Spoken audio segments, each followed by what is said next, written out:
All right, hello everyone, and peace of Christ, all of you. Please invite your friends, and if you are a Muslim, invite your four wives and your four mother-in-law and your 60 kids. Today, our topic is about what they call uh, human fraternity meeting. Hmm. Uh, just before we start, I don't want to see any comment against the Catholic or against the Protestant or against the Orthodox, etc. Because here we expose lies, we are not exposing the believers. So when we say the Pope, I don't mean the Catholic. When I say the Orthodox leaders, I don't mean the Orthodox. When I say the Jews or even the Hindus, I don't even mean the Hindus. I mean the leaders who they are attending there. So just to make it clear, anyone he will use a bad language or he will start saying lies, I will ban you. You see, the meeting called, it's supposedly about teaching tolerance. I don't tolerate lies. It doesn't matter who say it. So if you want to join the liars, I will ban you. Now, as we see in front of us on the screen, Dubai launched a big conference and they invited leaders from around the earth. And those leaders, maybe the most famous ones and people they focus on them is the Pope, but he is just one of many.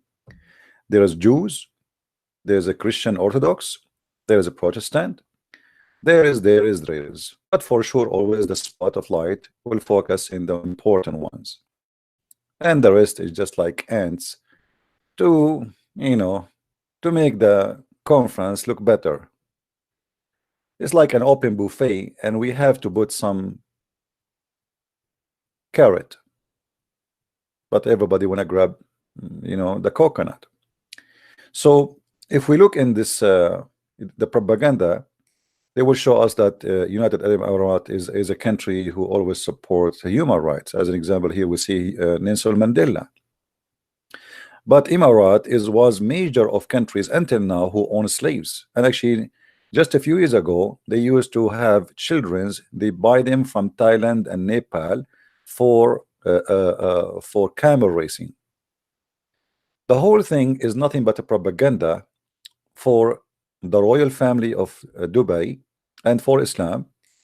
And those leaders who came there, we call them Christian leaders, and here I put between two brackets, they are doing a big favor to Islam. Because this is what will happen. Whoever watch this, he will believe that really Muslims are people of tolerance, and it must be true. Look, we are inviting Christian leaders, Jewish leaders, Hindu leaders, coming from everywhere, and everybody making his peace. And they respect you, they welcome you, and not only that, they will say to you in Dubai there's many churches, and this is true.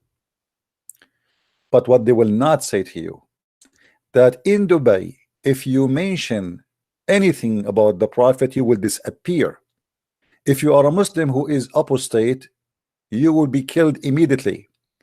Even if you are an atheist, not necessarily someone he became a Christian or became a whatever.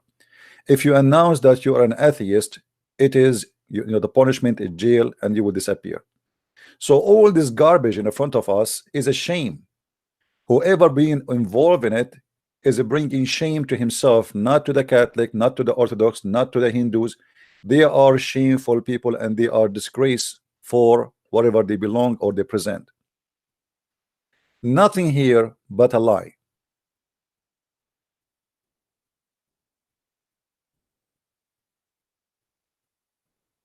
The ruler of Dubai, Zayed, tolerance pledge number 1, uphold the duty of tolerance, take firm stand against hate and injustice. I mean, this is the most stupid thing ever I heard. In a country where if somebody make a post in a Twitter, he disappear, and yet they are talking about injustice and hate. And what is hate? If you say Muhammad is a false prophet, you are a person of hate. If you're a person who says I am an atheist, I don't want to believe in God, you are a person of hate. If you are a person who says that the prince is not just and his family are corrupt, you are a person of hate and you will disappear. Not only you will be in jail, even nobody can find you in jail. The Prince of Dubai, he wanna do his part in peace, but the war in Yemen was going already for more than 3 years, and tens of thousands of children they die in Yemen just because they are Shia. If you cannot be good to your own people who they are Muslims like you just because they are Shia, and you have no problem to slaughter them by your bombs which you buy from USA and England and France with no shame, they are saying it to you, and then you speak to us about justice and dialogue, and you are against war. Live in harmony with my community. What community is that? All the Gulf countries, there's only one kind of communities. There's masters and there's slaves. If you are an Indian or a Filipino or from a poor country, they will give you a house in where you live like, you know, I don't know, they put you in shelves. What community? What justice? What about the Sari? What about a human respect? What about treating people as a human? They treat you as a slave. Go and see what they do in Qatar. Go and see what they do in Saudi Arabia. They bring girls from Philippines and they rape them the second day.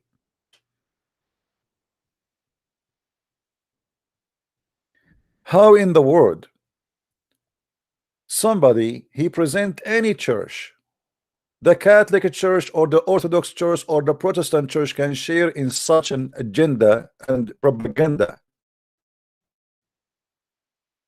It's a shame. Are we going to sign an agreement that from now on I can convert to Christianity, or somebody want to leave Christianity, he is free? For sure, if you want to leave Christianity, you are more than welcome. Actually, there's a website.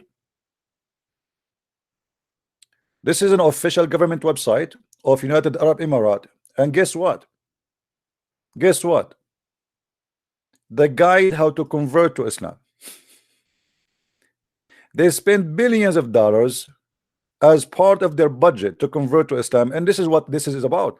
They want to make Islam as a religion of tolerance, to try to erase the image of what Islamic State, Al-Qaeda, Boko Haram, they are doing every day. And they will say, no, this is the true Islam. We are the true Muslims.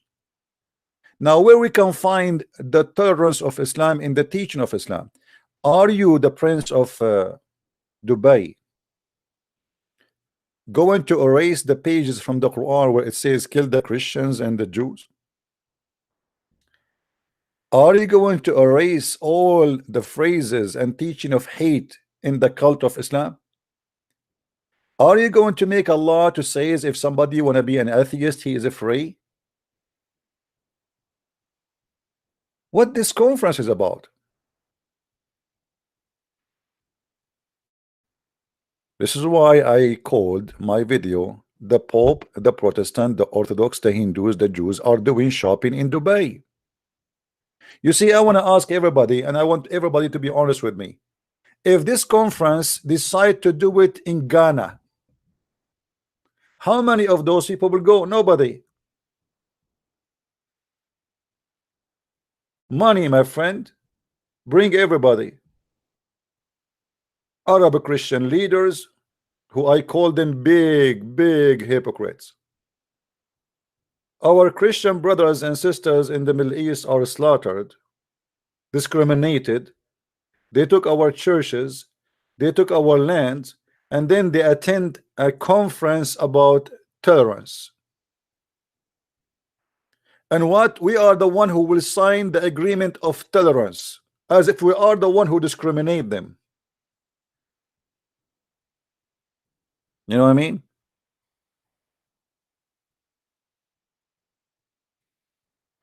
Somebody says, let me show you this comment. The ruler of Dubai is truly tolerant toward religion. There are churches and temples. It's my friend. You see, this is the false. This is the fallacy. This is how they fool you. I challenge you to go to Dubai and say Muhammad is a false prophet. I challenge you to go to Dubai and say I am an ex-Muslim and post that in Twitter. What tolerance you are talking about? This is hypocrisy. Those are already Christians. So you allow them to go inside that a hole and say, okay, pray to your God there, because they need you anyway. All of Dubai is based on tourism and foreigners. This is not because they are tolerant, that's because they are smart. But can you, if you are an ex-Muslim, say I am an ex-Muslim? Can you post, go and see how many people arrested just last year, and many of them they are sentenced to 10 or to 15 years just because they made a post in a Twitter.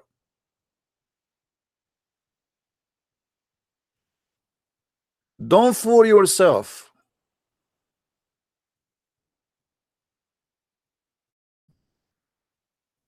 Having a church open is not a tolerance. It is a deception. Because real tolerance is let everybody believe in whatever he want. What about we make change the law of apostasy if they are people of tolerance? Can they do that?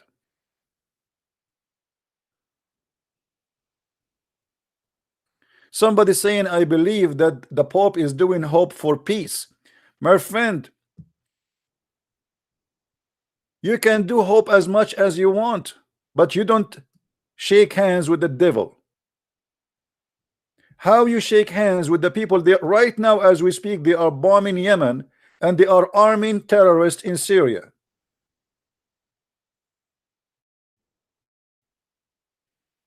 Hypocrisy, a lie, stupidity, and they use you. The whole fact is they are using the name of the Christian leaders to make Islam look better and to make Emirat and the Prince of Emirat better. And not only that, they will make billions of this, because now more people they will come to Dubai and they will say, see, here we go, this is a place, this is a perfect place for us, let us do shopping again and again. Actually already they made billions, because many people they are flying as we speak to attend such an occasion, and say at the same time we do shopping.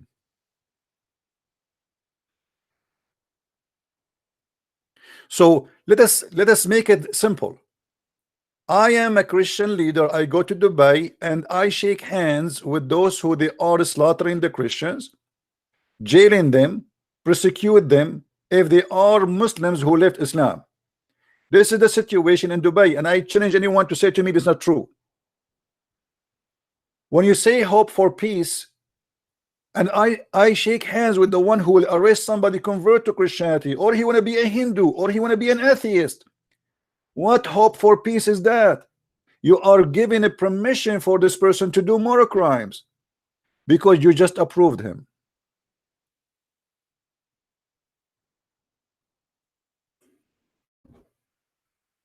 So either we say, okay, let us sign a tolerance agreement. Anyone can believe in whatever he wish. Can you do that? If somebody want to be an atheist, let him be an atheist. If somebody want to be Christian, want to be a Muslim, want to be a Hindu, if somebody want to worship a Barbie, can you let him do that? They will say no. So what this meeting is about?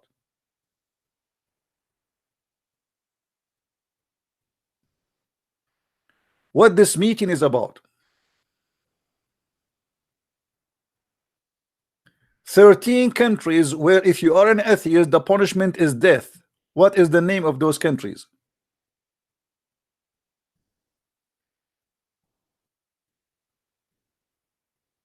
Afghanistan, Iran, Malaysia, Maldives, Mauritania, Nigeria, Pakistan, Qatar, Saudi Arabia, Somalia, Sudan, United Arab Emirates, and Yemen. And actually, the list is not completed. So what those people are talking about? The punishment is death if you are an atheist. You did not kill somebody, you did not rape somebody, you are a person who don't want to believe in God. The punishment is death. Do you see it?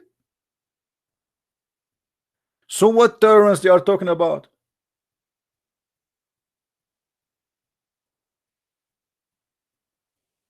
Mauritania is the biggest slavery country in the world. More than 80% of the population of Mauritania are slaves.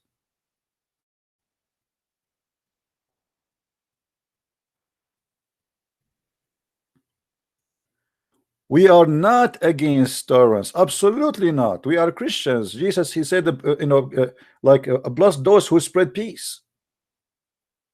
But this is not peace. This is a piece of garbage. This is hypocrisy.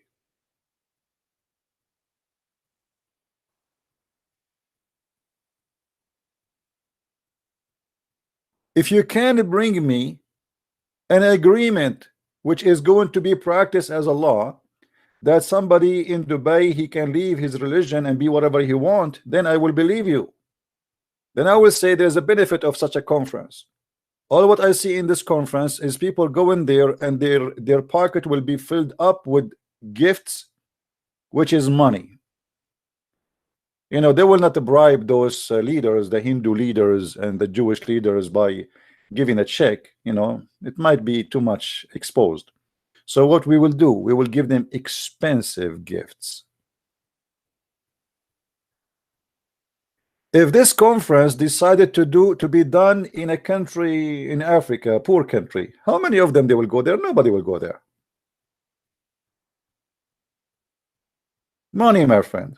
You see what money can do? This is not a conference for peace. This is an official USA website, the State Department. In March, the government established federal public prosecution for information technology crime in Abu Dhabi to investigate a criminal case involving use of information technology, including the use of internet, with the intent to damage public moral, the promotion of sinful behavior, insult to Islam and God. So if I go to Dubai, the Prince of Dubai, he will be waiting for me, and he have a saw in his hand, and he will cut me pieces because I insult Islam.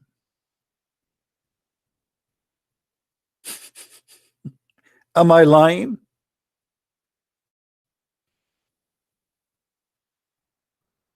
Am I lying? Anyone can prove me wrong. What will happen to Christian Prince if he go to Dubai and he say, I am a Christian Prince?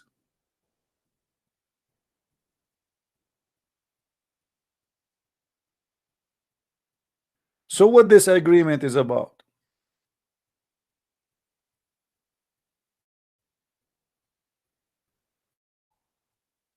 It's a lie.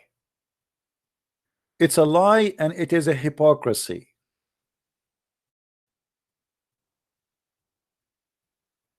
The country two internet service provider, both linked to the government, use a proxy server to block materials deemed, etc. Blah blah blah blah. And there it says, read carefully with me here.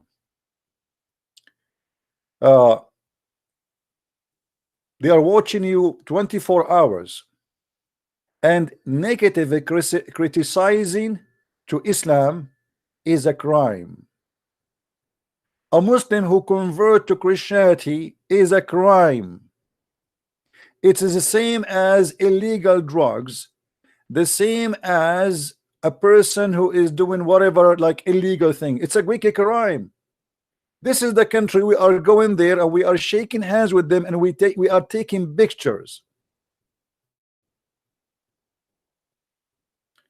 And as you see, I will show you in the website here. This is an official website.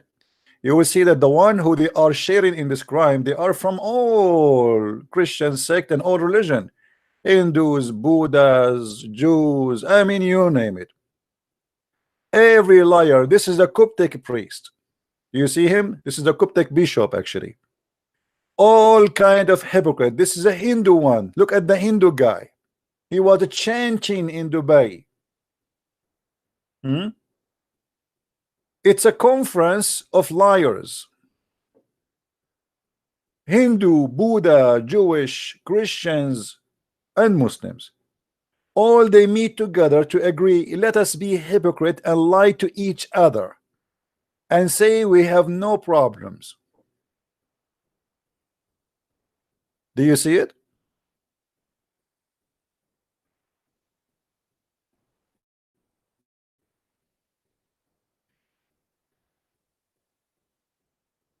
hypocrisy, and lies.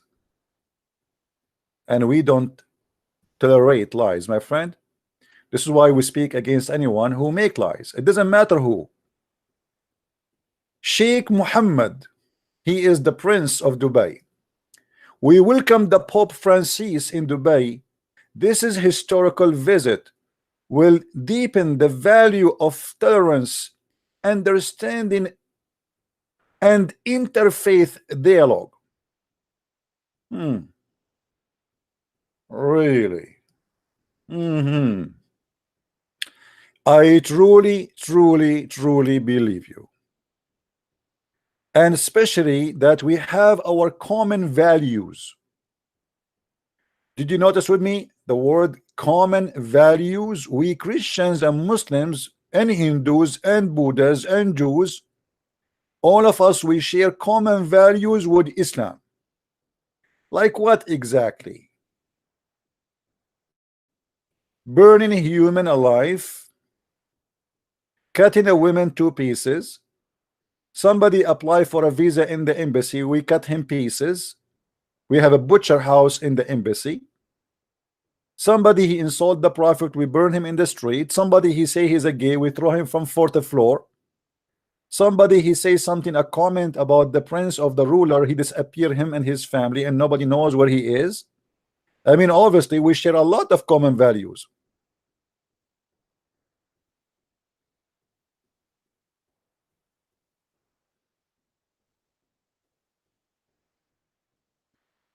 And this is why I wanted to make this video, because many of you, because maybe you don't have too much knowledge, you might be deceived by such an conference which is made to sell Islam out to us, that it is a good tolerant religion. And here we go, we have a churches in Dubai. And why we should not have a churches in Dubai? Christianity is older than all of those countries in there. We are exist there before them, my friend. In Saudi Arabia, in Emirat, in Bahrain, in Qatar, in Syria, in Iraq, they are not allowing us. This is our land. I am from there. They are not giving me a license. I mean, imagine they take your land and they say to you, because we are merciful, we will let you pray to your God in your land, which now supposedly is their land.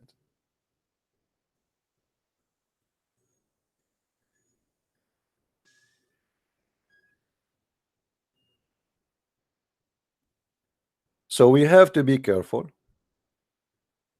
Yeah, we cannot compare between Saudi Arabia and Emirat for a reason, my friend. There is a reason. All of them, at the end of the day, all of them, they are the same. Emirat is a small, tiny country, and they have no value if they don't do tourism. A huge marketing. They have a free zone. This is why Emirat is Emirat today. Because if they want to do what Sharia law do, nobody will stay in Emirat for 1 second.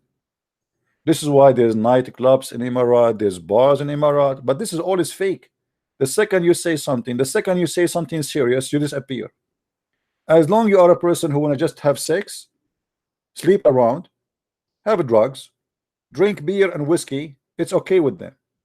The second you say Muhammad and Allah, you disappear. So let us make it simple. As long you are a loser, you are welcome. The second you are a person who have a mission and you want to speak your belief, here the tolerance will disappear.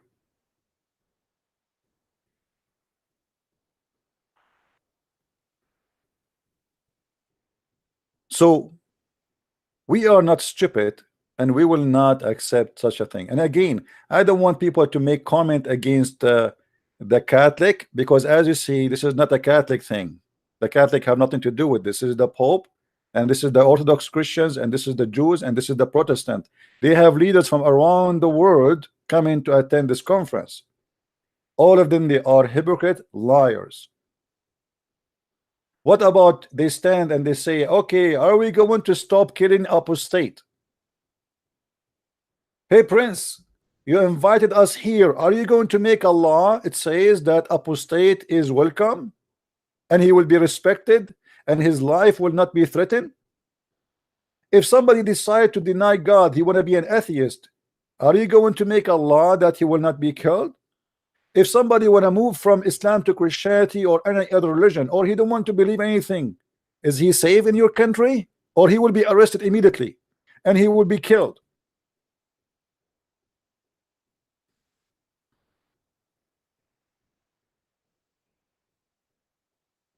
So my friend, don't let the liars deceive you.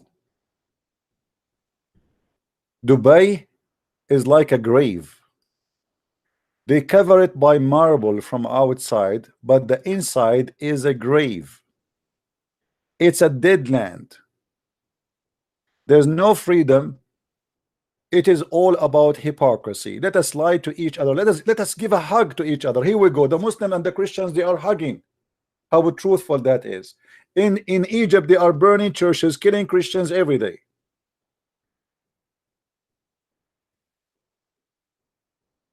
Until now, the Christians in Egypt, who are the real Egyptian, not the Arab Muslims. The Egyptian Christians are the real Egyptian. They took their land and now they cannot even build a church. It takes years to get a permit to change the faucet.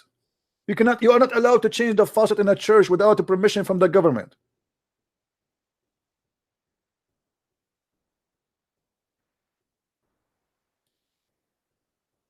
All of this is nothing but a propaganda. And the whole idea is to make you believe that Islam is a religion of tolerance and Dubai is a wonderful place to be. It's false. It's a big fat lie, and there's no truth in that. Don't fail in such a propaganda.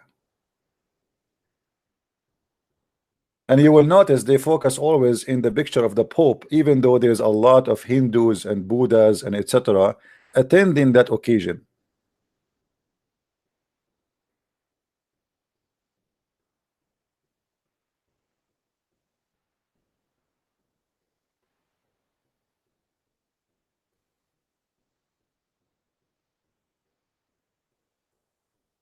Be careful, my friend, and don't let the liars fool you. And you know me, I don't take a side. I am not a Catholic, but I don't believe that the Pope is representing the Catholic, and those who they are Orthodox presenting the Orthodox, and those who they are Jews presenting the Jews, and those who they are Hindus presenting the Hindus, and those who they are Buddhas presenting the Buddhas, because this is a bunch of hypocrites. They are coming to Dubai for shopping. I guarantee you that every one of those who came to Dubai, he will receive a huge gift from the Prince, His Highness. All of us, we knew. Try to make such a conference in a country like Somalia. How many people will come? Nobody. Ghana, nobody. Money. You will have a nice fancy trip, paid airplanes, fancy suite in the hotel, priceless gift from the Prince. I mean, what do you want more? One trip to Dubai. In this occasion, you are going to be rich for the coming 10 years, especially for those small potatoes who they call them leaders. There's some of them, they do not need money like the Pope, but there's many, they are in need of money. You go there, he make a good speech, and we pay you. Okay, thank you for coming. See you next time.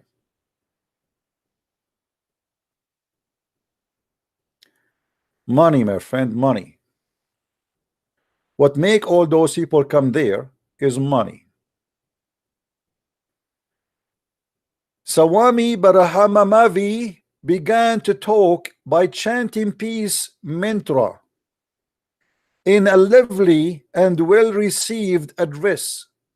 He said the world was building them parks, video games and hotels, but asked why some of the most popular selling medicine were antidepressant. I mean, look, what is this? This guy, he is taking his spiritual Hindu belief to Dubai. Why? Why we have hotels and etc., but yet the most sold drug is antidepressant? Why? I mean, why? I will tell you why. In a country like yours, the majority, they cannot afford to buy bread. In a country like yours, the majority cannot afford to go to school. Don't give us speeches about what is making people depressed. What hotel? What parks?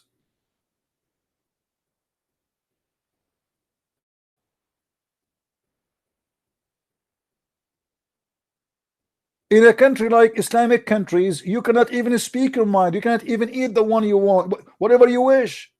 Can I eat even my food? Halal, haram, halal, haram. Can I say what I like to say? No. That is depression, my friend. That is oppression. That is what make you people commit suicide. That's what make people go and kill themselves or kill others. So they bring those who supposedly presenting the Hindus. And here we go, the priest, the Hindu priest. The Hindu priest, although recalled the meeting with Sheikh Mohammed bin Zayed, the crown prince of Abu Dhabi and the deputy supreme commander of the armed forces, blah blah blah blah. The protocol told us that we are not supposed to talk to the crown prince. I said, what if the crown prince talked to me? This is deep. I have to admit that this Hindu priest is deep. He is deep. The protocol said you should not talk, like you see, because they are small. The Pope can talk. You are small. You are tiny. You know, like you are not allowed to go and shake hands with the prince. There's devil. There are ranks. What is the tolerance? They are saying to them in the paper they receive, you are not allowed to talk to the crown prince. What kind of tolerance conference this conference where they are saying to you there's a master and they are a slave? He is a prince and you are no one, and you cannot get close to him.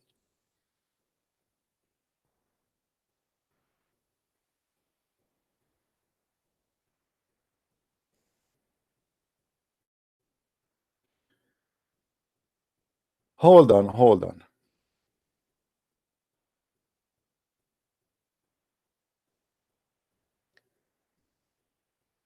Imam Ali Al-Amin, Lebanese scholar and member of Muslim Council elders, said too often religion has been used to justify war. Look who is talking. I mean, look who is talking.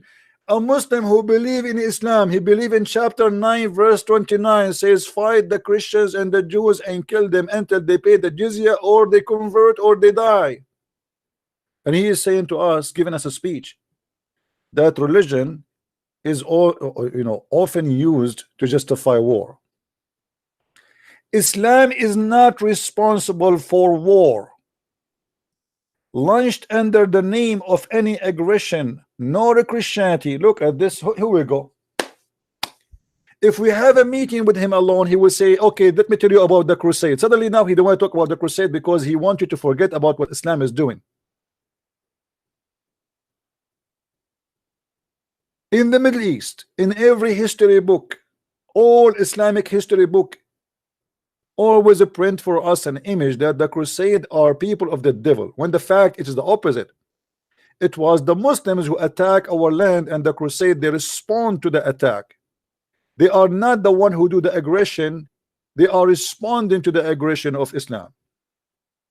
Even in Europe, even in America, they teach you that the crusade are very disgusting, bad people, a bunch of criminals. The fact, if not the crusade, you will be a Muslim today. The fact, if not the crusade, you will not be free today. The fact, if not the crusade, there's no America, there's no Australia, there's no Canada, there is an Islamic religion controlling the whole earth today. It is the crusade who protected you, my friend. And they are not the one who did the aggression. It was the Muslims. So it is not Islam response for war. So how your prophet, he said, I've been ordered to kill all mankind unless they convert to Islam or else. How dare you to say religion use often to justify war? Isn't it what Islam is based on? It's justifying killing in the name of God. Hmm? Should we forget what your prophet said? Should we forget what the Quran teach? The man, he made it clearly, and this is why you Muslims, you have war. What about the Quran? You see, in this meeting, in this conference, they're calling each other brothers. Even they are saying we are brothers. But the Quran says the one who take the Christians and the Jews as a friend, he is one of them, and he is of the devil, he is satanic, he should be killed. So who is lying to who? It's a competition of lies. This is not a conference of tolerance. Is that Quran? Oh, the Muslim, they will say to me, this is a weak hadith. But this is Quran. This is Allah saying that. Was that temporarily for the time of Muhammad? No. This is for the judgment day. If you go in the same chapter, verse number 14, it says that Allah will spread hate and enmity between the Christians until the judgment day. Okay, you have a conference of tolerance. What we will do with Allah? Is he invited? Is Allah invited to the conference of tolerance, or he is not welcome?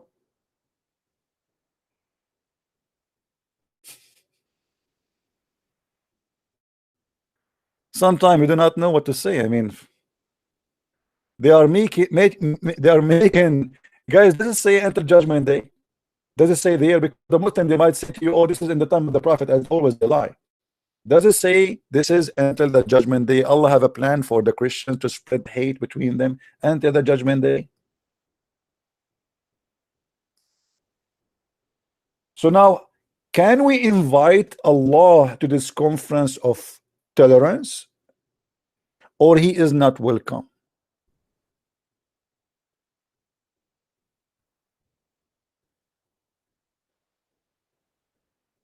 What do you think?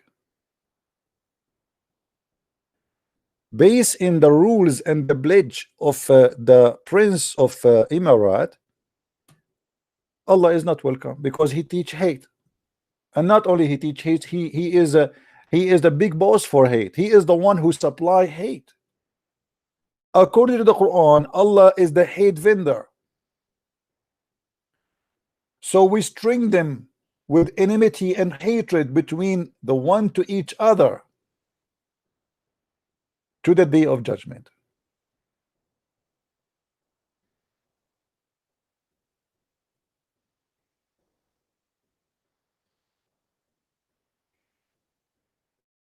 My friends, don't make them fool you. And again, this is not against, I'm not speaking against the Catholic or the Protestant or the Orthodox. I'm speaking against hypocrisy. What if Christ he attend this meeting? What do you think he will say? I will tell you what he will say. He will flip the tables and he will say to them, you made the house of my father a market for buying and selling. This is a bazaar. This is a bazaar of hypocrisy and money and check. Everything is for sale. This is why I said Orthodox, Protestant, the Pope, leaders, they are going to do shopping in Dubai. They are not truthful. They are a bunch of hypocrites promoting hypocrisy and don't speak for us. If you can make Islamic countries sign an agreement saying that in our country anyone is free to believe or not to believe, I will believe you. If you can make Islamic leaders agree that in our country if somebody want to preach the gospel in the street, he is free to do so, the same as Muslims are free to preach their own yellow pages in New York and London, I will believe you then. Anything else is a lie. If you tell me that a Christian prince is welcome even though he speak against Islam every day and nobody hurt him, I will believe you then that this is a meeting, makes sense, and it's a good meeting. Otherwise, what is the purpose of this meeting? It's just to promote that Dubai is a moderate country, tolerance, and the Prince of Dubai is a wonderful person, and come and do shopping. This is nothing but a business deal. Will bring a lot of shoppers to Dubai. The hotels will be full, the stores will be full, and more people, they will come and buy. Isn't it true? That is the truth.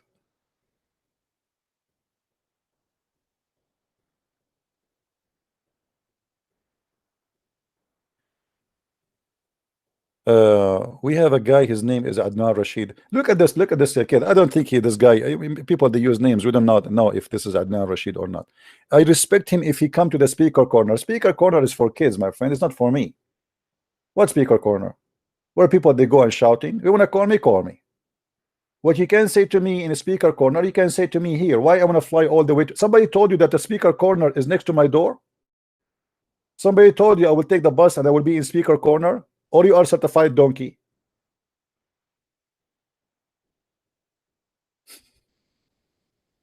I mean, sometime look at the stupidity. What about we ask your prophet to come to the speaker corner too, and Jibreel? And you know what, speaker corner? Can we have a speaker corner in Dubai?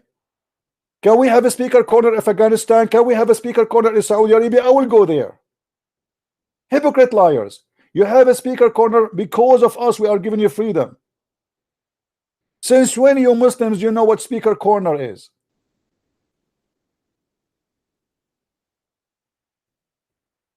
Do you see the hypocrisy? Give us a speaker corner in Dubai. We will flood Dubai by speaker corners.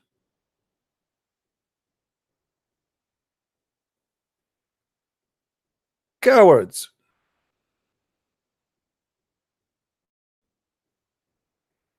And my corner is bigger than your corner. How many people will listen to you in the speaker corner?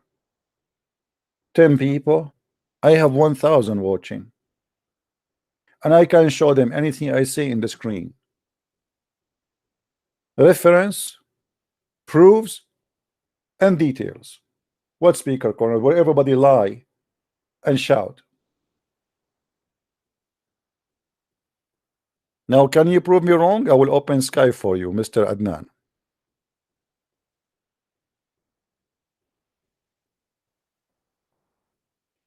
Is your speaker corner bigger than mine? Is it?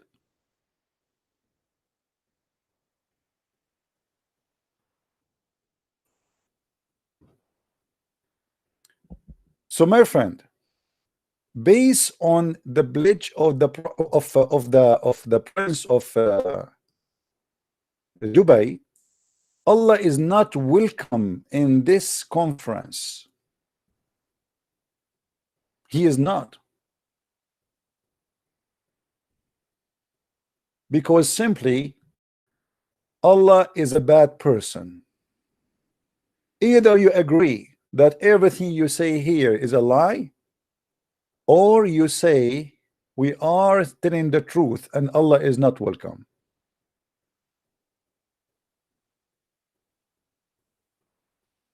Global Conference of a Human Fertility Pillars. We have a pillars. Here we go. Promises of a human fertility. Joint responsibility to achieve a human fertility. Human fertility challenge and opportunity. You're right. I mean, I have to believe you. That's it. I mean, as long as you repeat it many times and you translate it to Arabic and to English, that's me. It's true.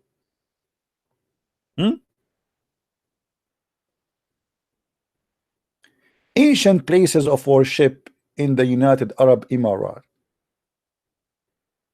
Ancient. Suddenly, Emirat is an ancient place. Now I'm going to open my Skype. If there is any Muslim would like to call me, only Muslims, please. I hope my words is clear. Only Muslims. No Christians shall call for now, at least.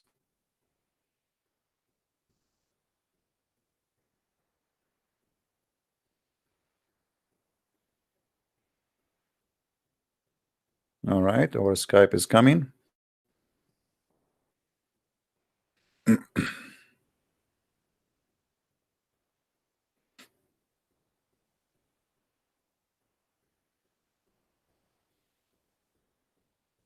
Look like my internet is slow. It's taking time to log in.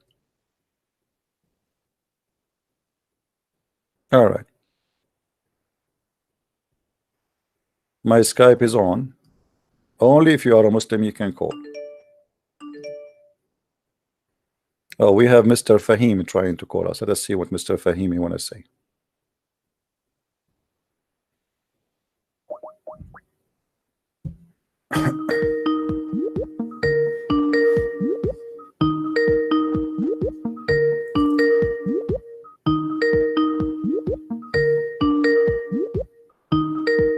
Answer, Fahim.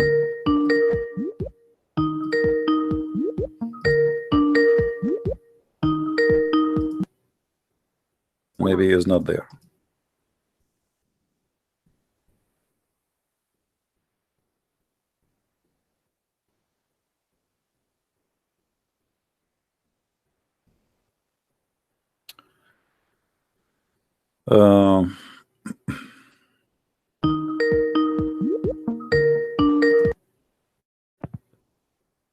Hello? Hello? Yes, Christian Prince, how are you, brother? I'm fine. I am an ex-Muslim from Morocco. All right. Good to have you, my and, friend. I want to talk about the Bible. All right. So there is this verse in the Bible that say... What do you think about Muhammad, my friend, before you talk? He's a false prophet. Don't worry, I'm not... Why you think he's a false prophet? Yeah, because he say like... I don't know, false stuff and, you know. Okay, go ahead. What is your question? So they say that some verse in the Bible talk about coming of a prophet which is named Ahmed, or I don't know, Muhammad. But you say it's not true, yeah? Because I also believe that it's not true. But what does this verse talk about? Like, who is this Ahmed that is going to come? You see, when somebody says that Muhammad is mentioned in the Bible, that is a very clear sign that Islam is depressed and it is facing bankruptcy. Because why I need to find the name of their prophet in my book if they are sure that their prophet is a prophet? But because they are desperate trying to find a way to prove that Muhammad is a prophet, they look for verses in the Bible speaking about people cannot be Muhammad. As an example, they say the comforter is Muhammad, but the comforter, read the verse after it, it says that this is a spirit. Is Muhammad a spirit or a man? They say he is the comforter, No, but it says that the one who will send that is, is going to glorify Jesus, and the Father will send him to glorify Jesus. So do Muhammad believe that Jesus is God? So those are silly people, stupid people, do not even know. They are insulting their prophet, because by saying that verse, speaking about Muhammad, you just confirm that Muhammad worshiped Jesus. Or they say to you that there's a verse, it says that there's people who they cannot read, they cannot, the book is sealed for them. But this is a verse about the hypocrite. They say this is about our prophet. I agree, this is about your prophet. I mean, this is stupid. So I feel sorry for the Muslims trying to find their prophet in our book, but they cannot find anyone except hypocrisy. But I mean, the word Ahmed does mean something in Hebrew or something, right? My friend, because it's mentioned in the Old Testament, I think. No, that's not true. The word Ahmad is not. It's Muhammadim, and Muhammad, Muhammad in the Hebrew. Like the praised one, yeah. Yeah, Muhammad in Arabic is the praised one, but in the Hebrew it's like a rat, or like the kind of rats or mice. is not a praised one. Uh-huh. So it's different word. It's an insult. I'm not sure really. Let me remember what. No, actually, I think Muhammad. No, Rat is Akbar. Muhammad bin what? Let me remember. Yeah. I really forgot what is the word, you know. But anyway, okay, let us say that they are saying that there's a guy, his name is Muhammad, but that is Song of Songs, the same guy who mentioned it is Deedat. He is the same one. He said the Song of Songs is a book of porn. So Deedat for 20 years was saying, aren't you ashamed to read the Song of Songs?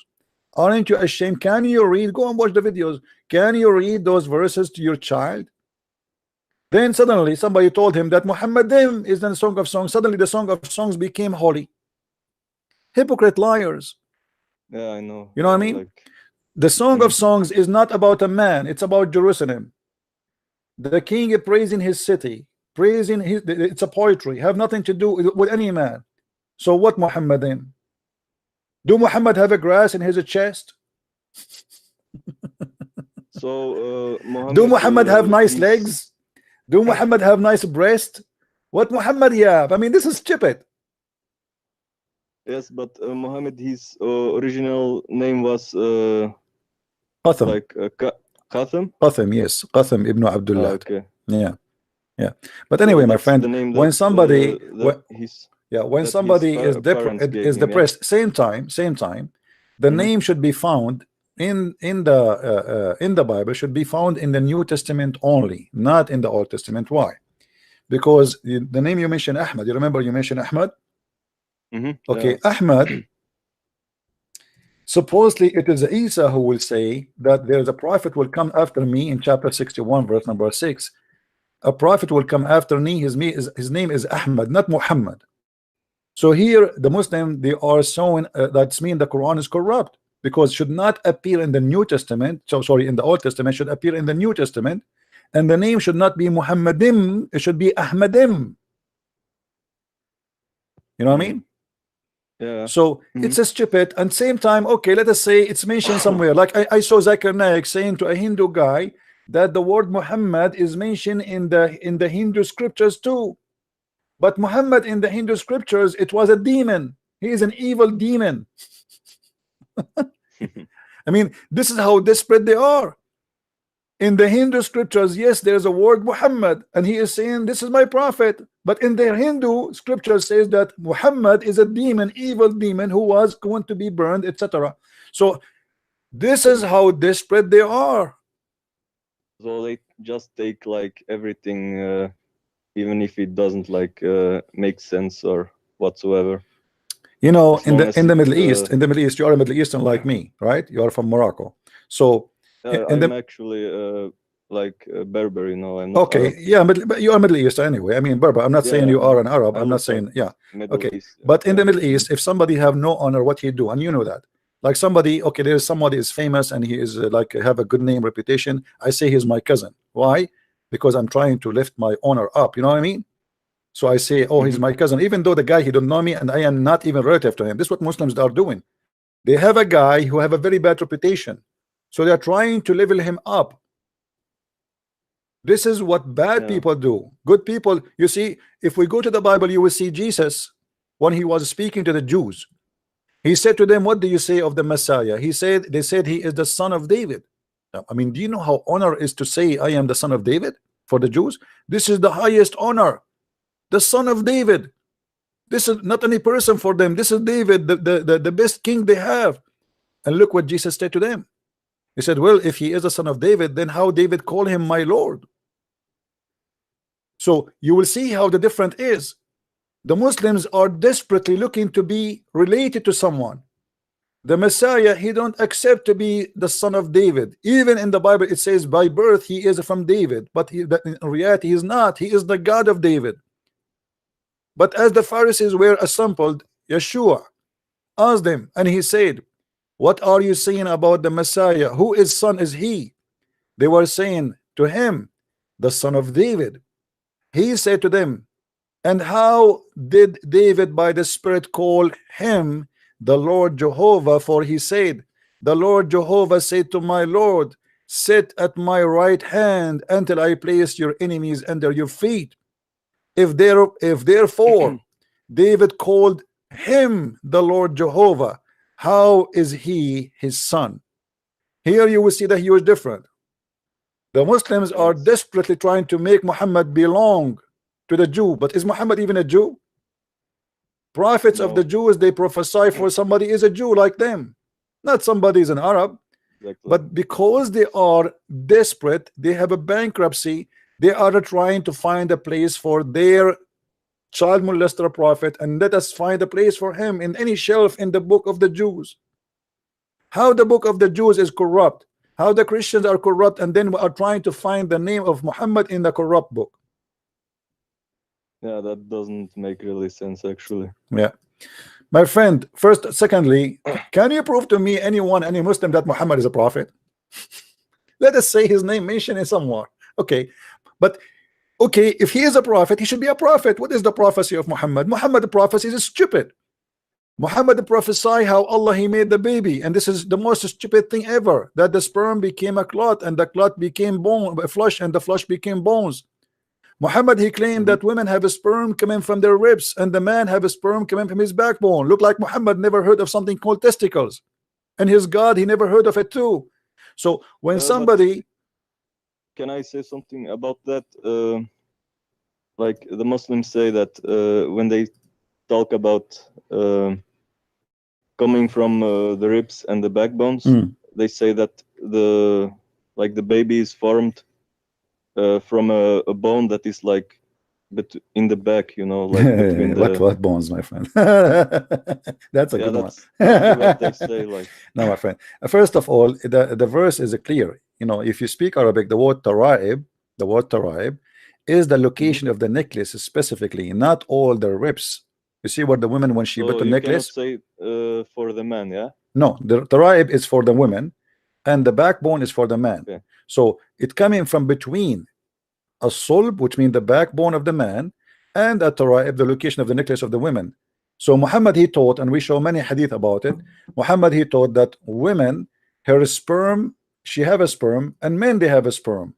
And Muhammad he claimed that if the women have orgasm first, the baby will be a girl. If the man have orgasm first, will be a boy.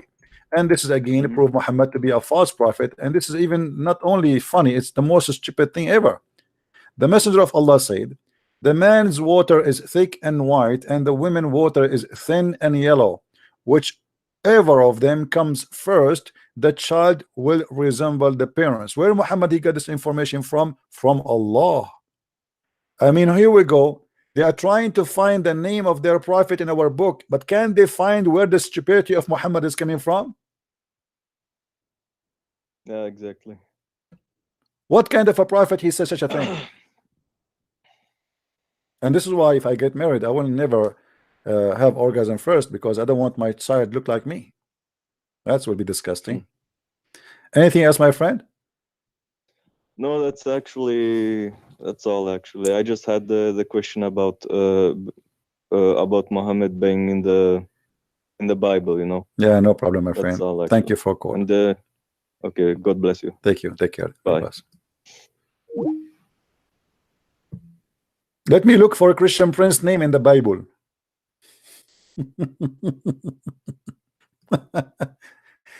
First of all, explain to us the stupidity of your prophet, then tell us where we can find his name. The Muslim, they spend the day trying to convince us that because they have one God, that means this must be the true God, but your God is stupid. What kind of God he taught Muhammad this? Here we go, you have one God, but he is the most stupid God ever. I don't care if your God is 1 or 2 or 3. I care that your God is truthful or not. You don't have a God, you have hummus.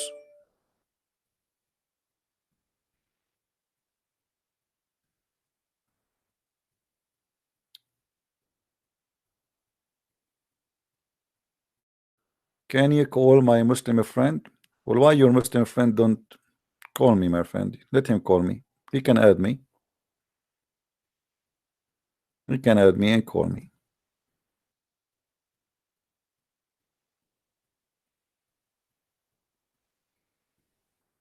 All right.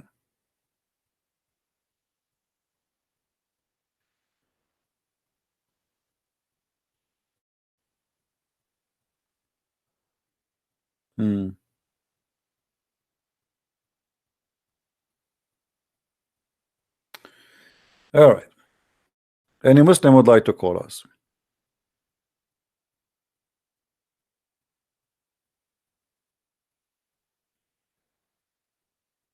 Yeah, I called Fahim. He did not answer.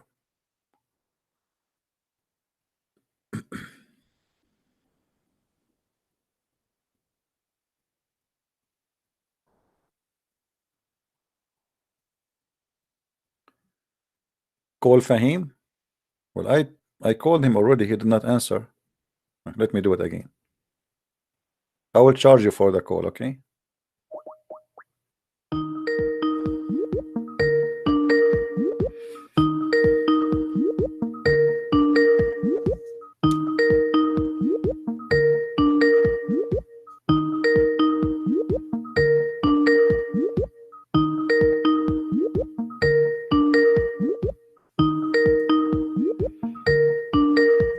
Okay, look like Fahim is taking a nap. What I can do? I mean,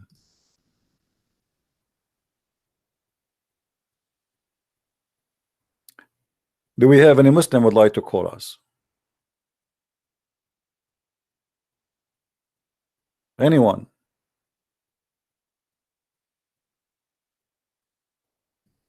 Who is a smart Muslim? He think that Allah is God.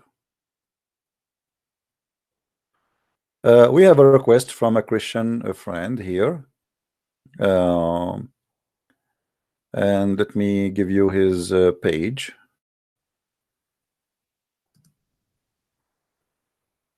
He's asking you guys if you like to subscribe to his page, if you don't mind. Okay. Let me know if you guys are people who download my videos or any other Christian videos, and you have a mission. I will be happy to post your video, the truth about Islam. If you like to subscribe, support anyone. He defend the truth, my friend. There's no need for me to promote it to anyone. Just when you see somebody doing good job, just help him. Christian.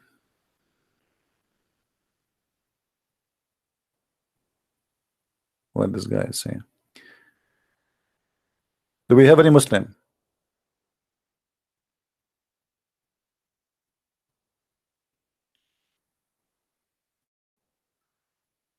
Anyone?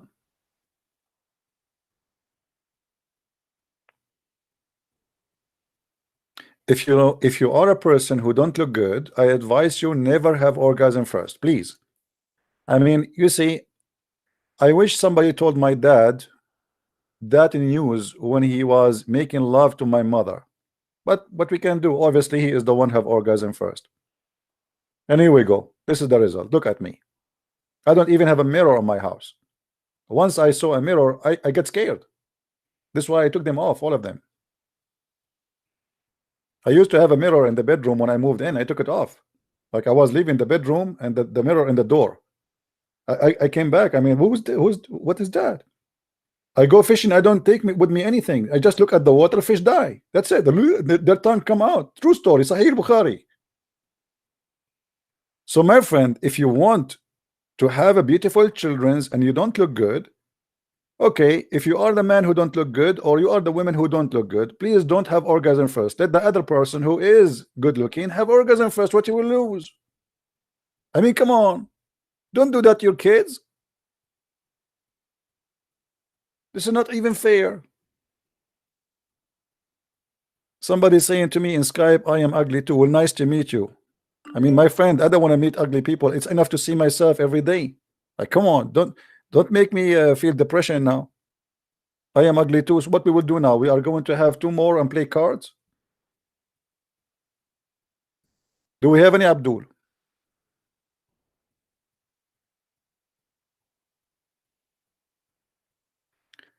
I mean, if you are seeking a prophethood, a prophecy, this guy, he can beat Ezekiel easy. He can beat Elijah. I mean, look at Muhammad. Elijah is a smaller prophet next to him. I mean, look at this. How he knew that? Unbelievable.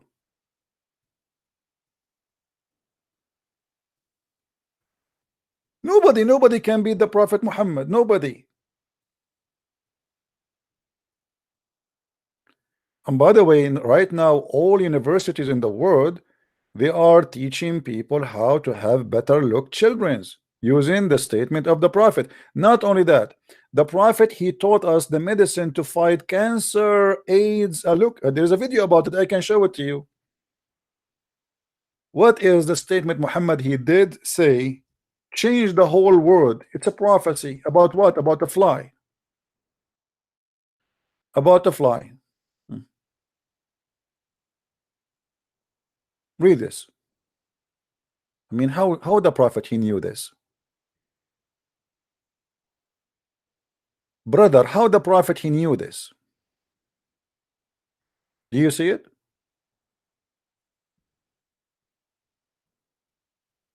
The Prophet said, if a house fly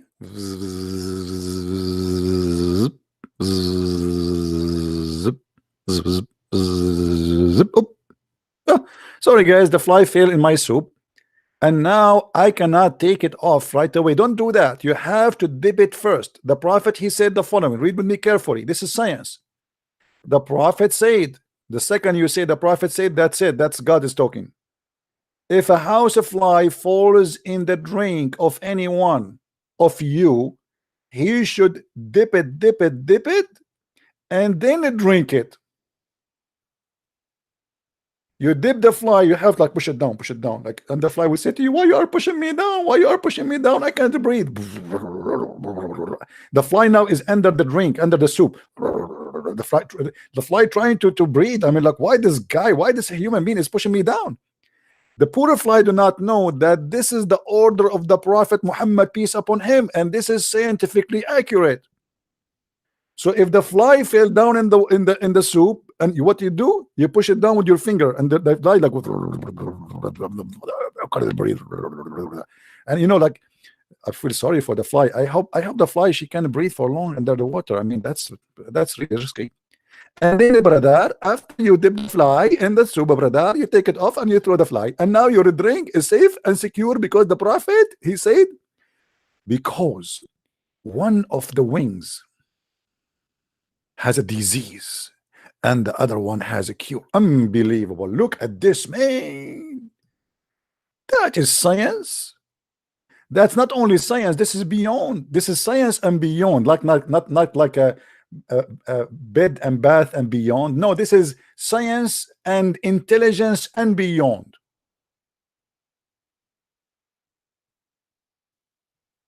And you are telling me they found the name of the Prophet in the Bible? For sure we will find him in the Bible. Look at this.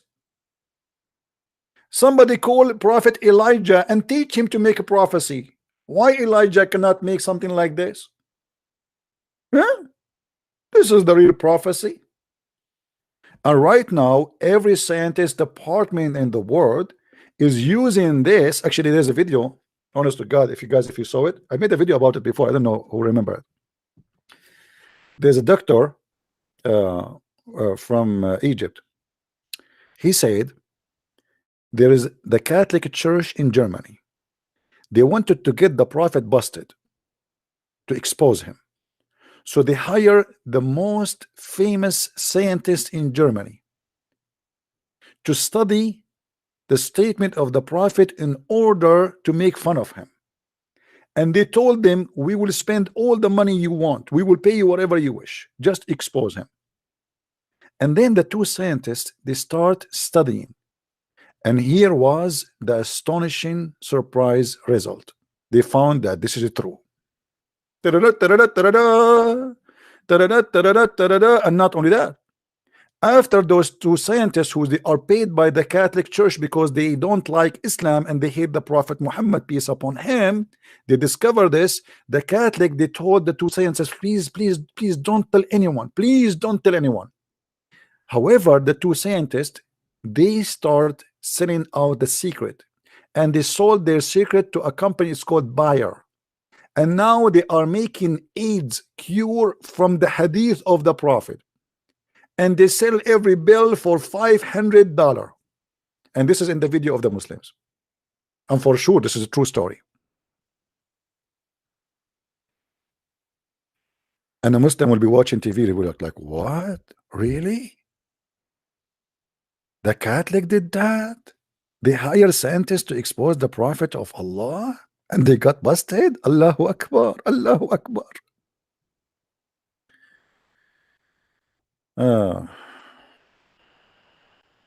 I want to go to Dubai and I want to ask them, why you don't have a fly in your soup, you idiot? We need a soup with a fly, because here we go, this is how we can find the disease there. One wing. I mean, look, do you see where is the disease is? In the wing. Wing, wing, wing, wing. The wing of a fly is the most clean place, actually.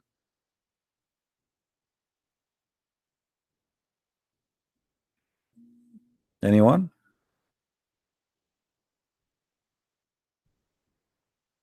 What do you mean, Israel? They might have a cure for cancer. I can fight cancer easy. Just say inshallah. Say inshallah, cancer is gone. In the Middle East, we say inshallah, electricity will come, never come.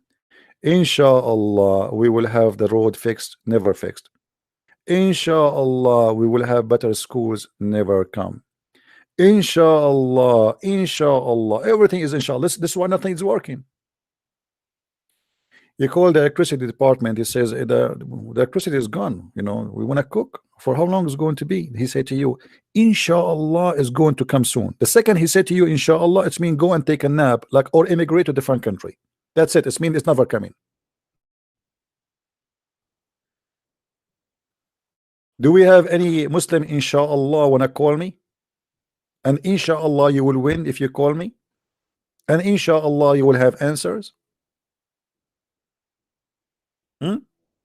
But the most hilarious inshallah I ever watched, it was the news in Saudi Arabia for weather. The guy in the news station, he say, inshallah, inshallah, if Allah will, tomorrow we might have wind in the speed of a 20 miles an hour, if and only if Allah will. And inshallah, we might have rain, if, and for sure, please, if the guy, he have to say Allah will every 2 seconds, otherwise they will kill him, because then he is saying he predict the future. You cannot say tomorrow we will have rain. You have to say inshallah, otherwise they will kill you. Unbelievable. Do we have any Abdul? Who is inshallah will call me? Huh?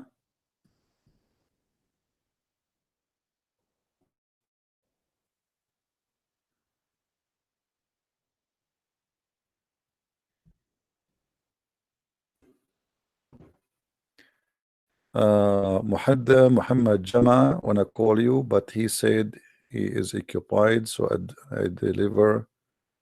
Here's a question. He left Islam. Okay, and he want. Okay, I don't know what he have to call me. I don't know what you know, what wage war. You wanna fight Islam? Fight it by saying speaking the truth. That's it. Right now, I'm waging war against the devil.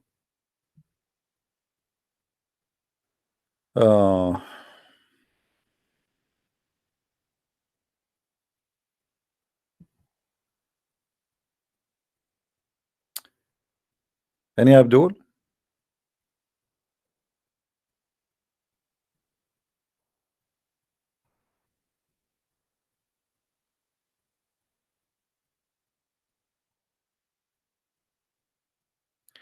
Somebody saying to me, I am an Orthodox, a Greek Orthodox. Do you want to hear the Orthodox side? Please don't separate, brothers and sisters. We have to be united. My friend, thus Christian Prince is the last one who divided Christians. All of you know that, right? So if I say that Orthodox leaders, Protestant leaders, the Pope doing shopping in Dubai, I am not dividing the Christians. I am exposing your leaders. Whoever attend that meeting is a hypocrite. What does this have to do with you as an Orthodox? I am the last one to say that to me. I ban anyone who attack any Christian group. All of us, we are Christians. It doesn't matter if you're Orthodox. For me, if you mention to me that you're an Orthodox or Protestant or Catholic, I ban you. Because I don't believe in those names. I believe that all of us, we belong to one universal church. That is the Church of Christ. When the Lord, he gave the tongues of his apostles, the language of all mankind, that day the church became universal. And all of us, we belong to one church. And all of us, we have one Lord. So don't mention to me what church you go to. I don't care. You can tell me what you believe in and what's your fruit. Jesus said, from their fruits you shall know them.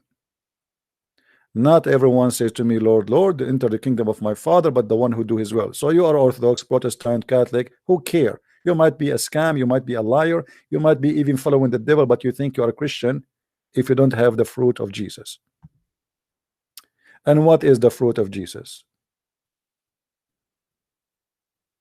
Say yea, yea, or nay, nay. And anything else is from the devil. Don't lie, don't follow liars, and don't promote lies. Warning for anyone in the text. I don't want to see anyone saying I am a Catholic or Protestant or Orthodox. I repeat, I don't want to see anyone saying I am a Catholic, Protestant, Orthodox. I will ban you. I don't care what church you go to. This is something personal. I care for no one playing the devil here, because some Muslim, they might come and say, oh, they start attacking the Catholic, and then another naive Christian, he start attacking back. You know, the devil is there, my friend. Be united against the devil. We just showed you the Quran saying Allah will spread hatred and enmity between the Christians until judgment day. So be smarter than this. A Christian person for me is not someone he is following a priest, is someone who is following Christ. And I advise you not to say I am a Catholic or Orthodox or Protestant. I advise you to say I follow Christ. All names, all mankind are sinners. So why you want to follow a church name led by sinners? Follow the Church of Christ, which is Christ is the Lord of it. No bishop, no pope, no priest. It doesn't matter if he is a Protestant, Orthodox, Catholic. All are sinners and no one is good save God. You put your trust on me, you will be disappointed. You put your trust in the Lord, you will never be disappointed. Now, do we have any Muslim here?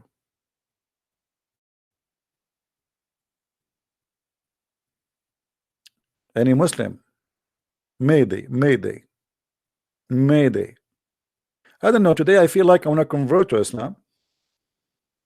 Always, you see, one of the things the Prophet he taught, which we do not notice here, that the Prophet he taught us to be tolerant to fly and teach them how to swim. Did you notice that?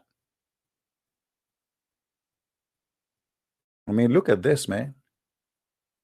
Many of you do not notice here that we are giving a free diving and snorkeling lesson to the fly. The fly is in your drink, and now you need to help the fly to dip it, push it down. The fly, because if it's lightweight, cannot go down. The fly, she wish she can go deep in the water. She never be able to do that. But because of the mercy and the intelligence and the science of the Prophet Muhammad, now we can push the fly down, and the fly, for the first time, she will see the aquarium down there. Unbelievable. I'm really convinced that the Prophet is a prophet, by the way. And for sure, such a person, his name is mentioned in the Bible. I mean, look at this discovery. I mean, don't he deserve to be in the Bible, even in the first page in the Bible?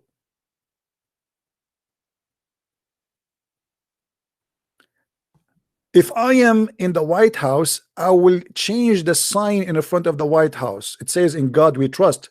We should make it in the fly science of the prophet we trust.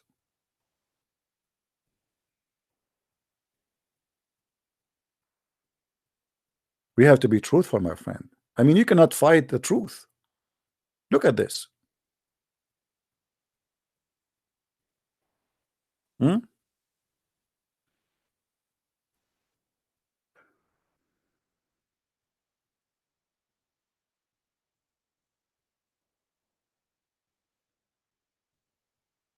So do we have any Abdul? Any Abdul in the bushes?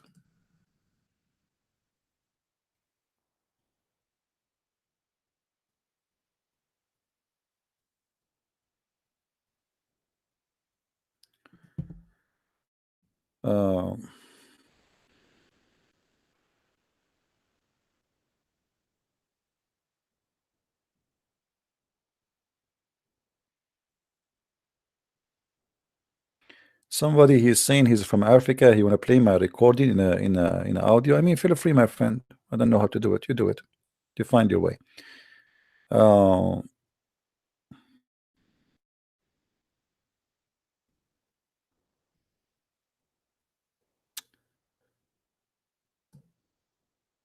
Let us see.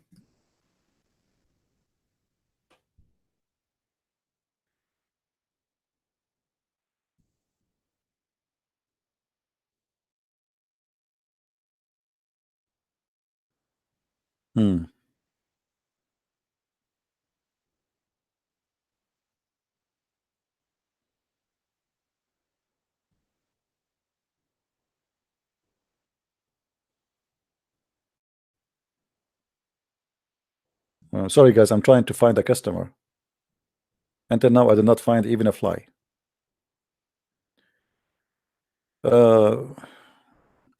I just want to comment on this. What if everyone demands Sharia law in every country of the world except Muslim countries? But why? But only for Muslims, other religion exempt. My friend, the Muslims themselves don't want Sharia law. Where is Sharia law in all Islamic countries? Nobody practices. Even Saudi Arabia. Even in Saudi Arabia, Sharia law is not practiced. All of it. It's like 70% of it. Where is Sharia law in Kuwait? Where is Sharia? They practice only things, little things, like the law of apostasy. Did you hear anyone is paying jizya in Emirat? No. When the last time you saw people being stoned to death in Emirat? So they don't really. I mean, Islamic world today is different from far away from Sharia law, but still it is ugly. Still it is ugly. All right.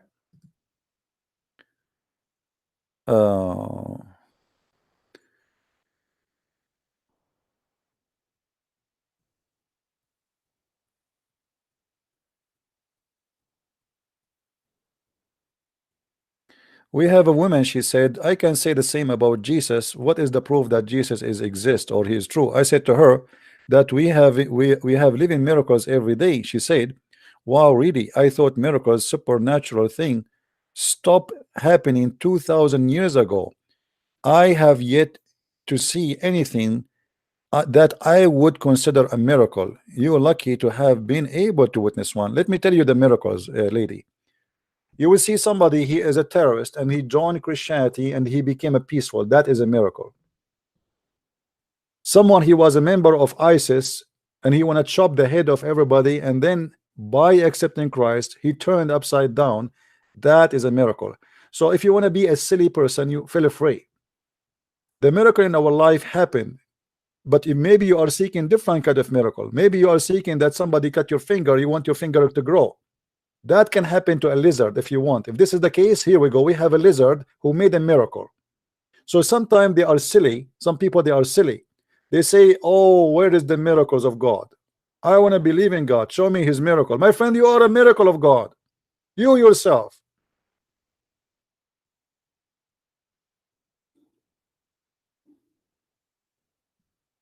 When somebody want to say to me, I don't believe in God, and then we find that everything around us prove that God is exist, and they say to us, how come natures of things like this they are similar? Because the maker is one. We have one signature. This is why there is a lot of similarity. because the creator is one. Let us see. I appreciate if people don't say to me hello in Skype, please. I want Muslims to call me only. Somebody asking me, would you like to consider making tafsir in the Quran? Well, in the Quran I'm doing right now, the translation, I'm adding notes, which is equivalent to a short tafsir. So it's not a full tafsir, but just to make connection between the dots. Okay.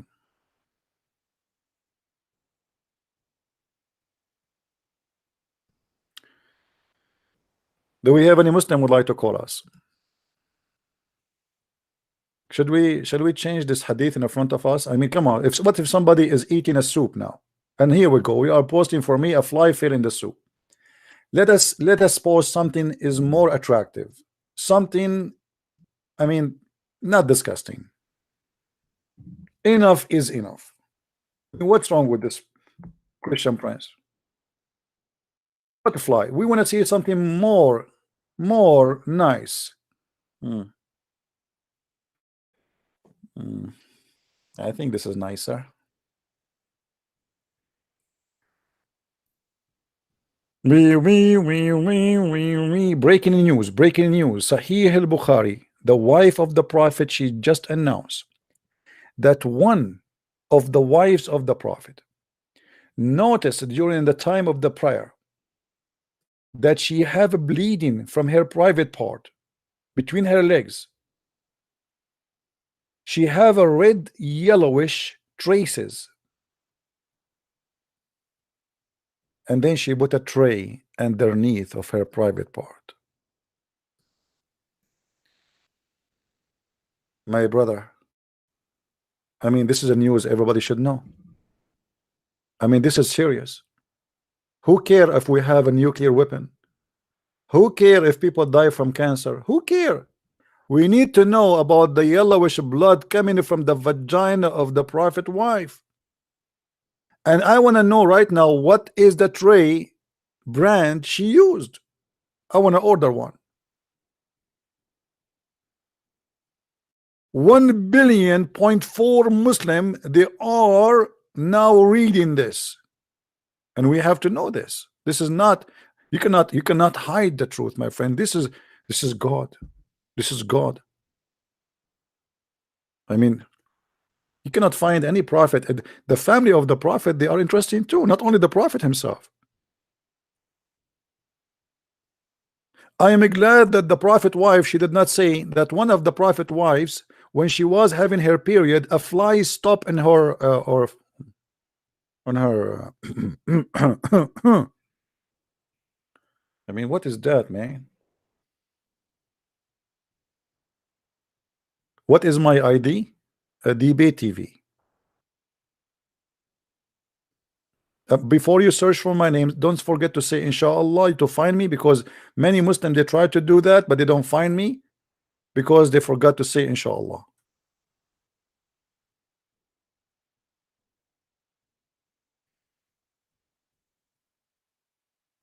Now, you know, the more we read about the prophet, you notice that the prophet, not only he have like a special approach to the truth in the world, he's logical. Muhammad always he have a different way to express himself, very unique. I mean, sometimes it's really beyond imagination of any of us.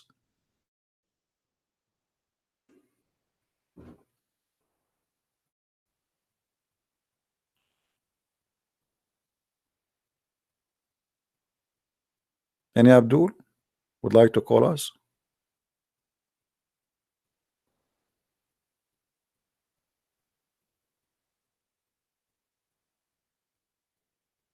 Anyone?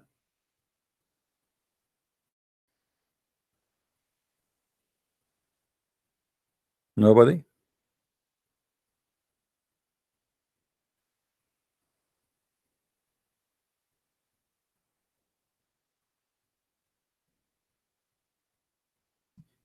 I'm really disappointed. Until now, we don't have Muslims calling us.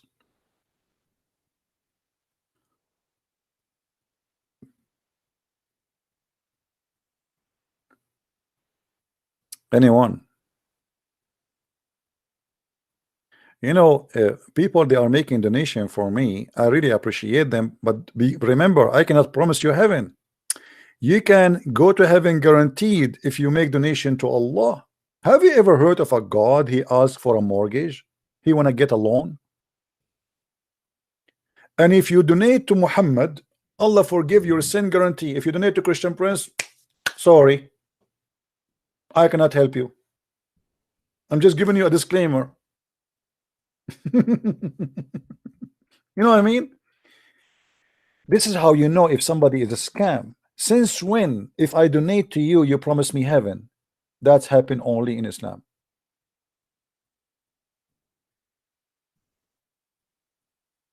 If you, Muhammad, he made verses in the Quran saying, if you give Muhammad money, read with me, if ye loan Allah a beautiful loan. Guys, who want to give me a beautiful donation? Beautiful loan? What does that mean? And what kind of God he need a beautiful loan?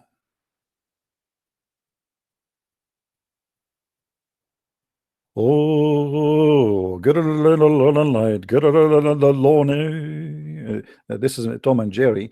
When his uncle, he came to visit him from Mexico, he have a guitar. Each time his guitar line broke, he take a loan from the cat mustache. You remember the video? Oh, get a little light, get a little Lambo, get a little light, get a little boing. Uh-oh, we need to take a loan. And now we take it from the mustache of any Abdul. What kind of God he cannot fix his guitar without taking a loan? Allah, he need a loan. And not only that, he's saying, if you give him a loan, Allah will double your credit. I like that. 50%, 100%. Are you kidding me? So I give Allah now $100, he will give me back $200, and not only that, he will grant you forgiveness.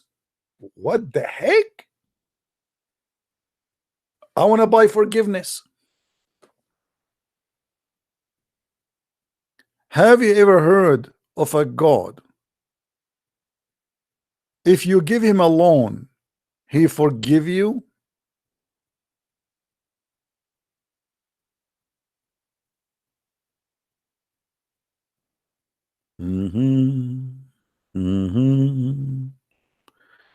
Hari Hari Hari Day. The loan today, the loan today. It is Allah day. Hooray, hooray. Give me loan. Allah, he need it right away. Give him loan. And if you give him a loan, Allah forgive your sin. I mean, what a promise. Who can beat that? Why Jesus forgive sin of people without asking for money?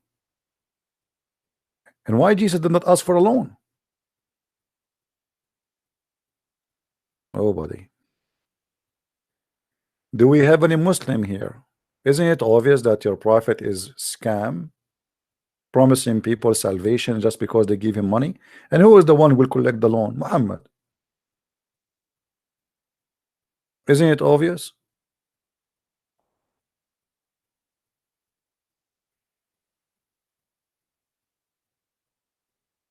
Who is a Muslim when I give us a call? Mayday, Mayday. What is the reference? This is a chapter 64, verse number 17. But this verse is appear in many places in the Quran, by the way, not only one place. All right, this is not only in one place.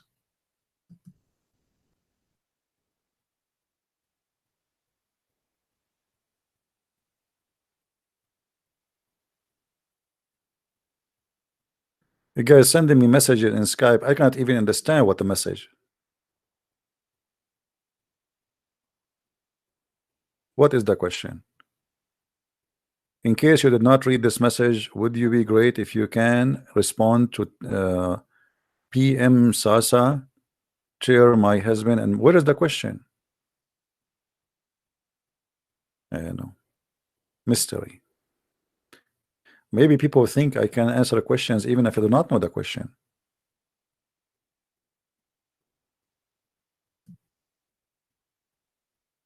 Do we have any Muslim?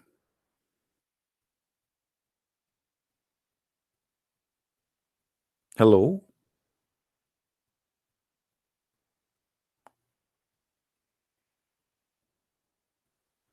Hello?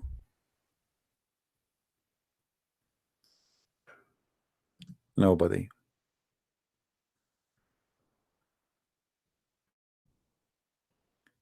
My friend, do you know what a scholar in Islam mean?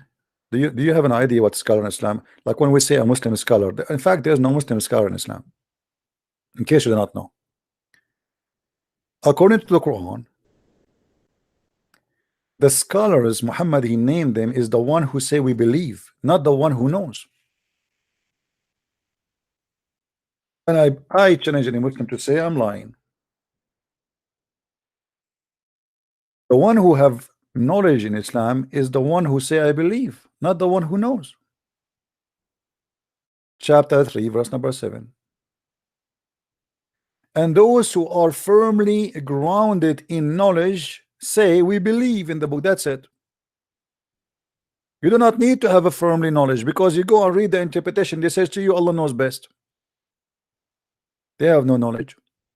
Do you remember when we debated with Dr. Rohi, who have a firmly knowledge, he have a PhD in Islam? I asked him where is the word Allah coming from. He said, as we know, an Arab guy, he is the first one who use it. An Arab guy? Well, nice to meet you.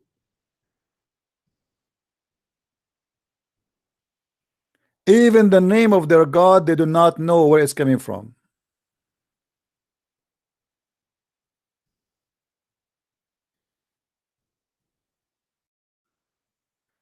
You do not need my permission to send a question. You can send a question, no problem. You mean in Skype? Just try to be important question. Who is a Muslim when I call us? And look at this book. This book, Allah he says, because Muhammad he cannot explain the book because he's a thief. He's not the maker of the book. So people they are asking him what this book mean. So he said, oh, my book have two parts. One of it nobody knows what it means save Allah. What? The Quran is a book nobody knows what it means save Allah.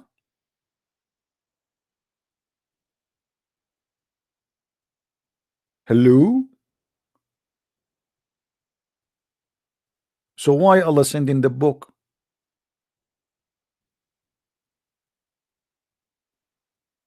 Guys, I am going to write a book soon, and please be sure before you buy it, I have a disclaimer. Nobody will understand what I am saying in that book save a Christian Prince. I mean, that is logical. You start reading my book, you open the first page, it says hummus, falafel, hummus. Then you call me and say, Christian Prince, in the first page it says hummus, falafel, hummus. What does that mean?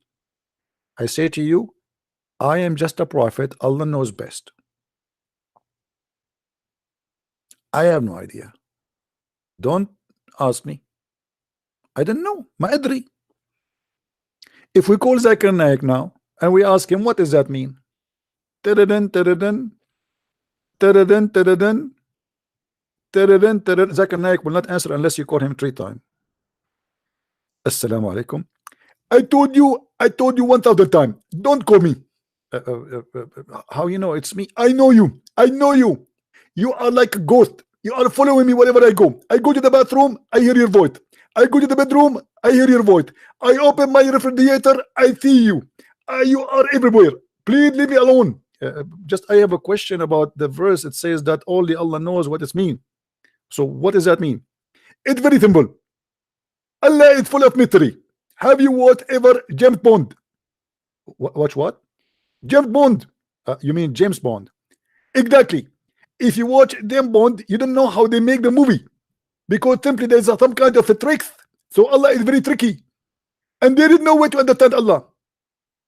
That's not because he is crazy, but you will notice that most of people who they are genius, they are called crazy. As an example, how many Muslims they call you crazy every day?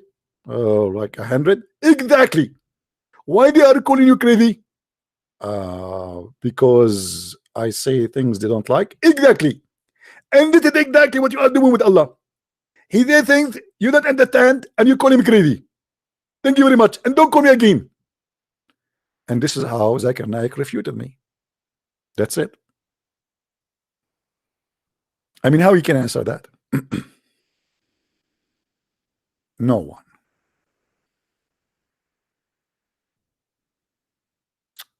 Any Abdul?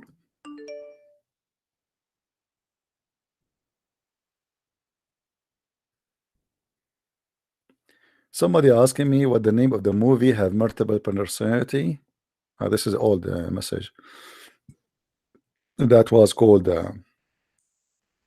The Perfect Host.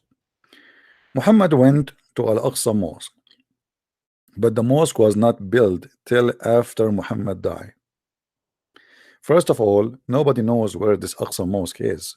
There's no confirmation that this is in Jerusalem. Nowhere, no. Secondly, yes, the Aqsa Mosque was built long during the time of Abdul Malik ibn Marwan. So how this can be a mosque exist? It's a fabrication. Same time, even the Quran does not give any details. And this is why we say Quran, Islam is a stupid religion. You say that Allah, he sent his messenger from Mecca. Doesn't even say Mecca, actually. It says Al-Masjid al-Haram, the sacred mosque, to the farther mosque or the farthest mosque. How Al-Aqsa can be the farthest? I mean, this is a stupid statement to say. If the Muslim, they believe that Allah, he sent a messenger for every nation, that means there is a messenger for the Egyptian, for the Japanese, for the African, Morocco, America, Australia, China. So how the Aqsa is the farthest mosque? Yeah, stupid. I mean, you need to ask Muhammad about this. Allah knows best. All right.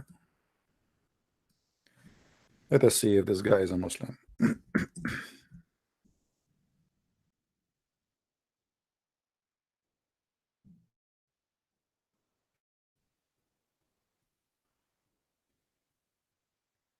Anyone?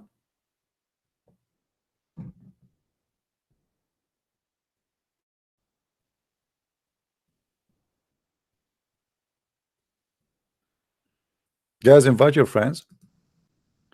And if you are a Muslim, feel free to call me. Come to Norway. I mean, you invite me to Norway in the winter. Come on, Angela, wait for me. And okay, what about you invite me in August? I will go. See, guys, how nice the invitation. They invite me to Norway in the cold. I mean, hello? What I will do there? Already here is -30. Invite me in August or July. I mean, come on, what now? Anyway, I accept your invitation, Angela. Thank you very much. Let us see here with this Muslim.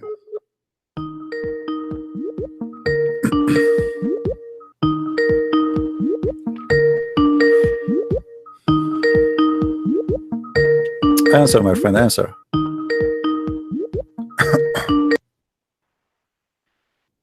Hello? Hello? Yes, you are live on air, my friend. Go ahead. What do you want to say to us, Abdul? I'm not Abdul. I'm Afzal. You're what?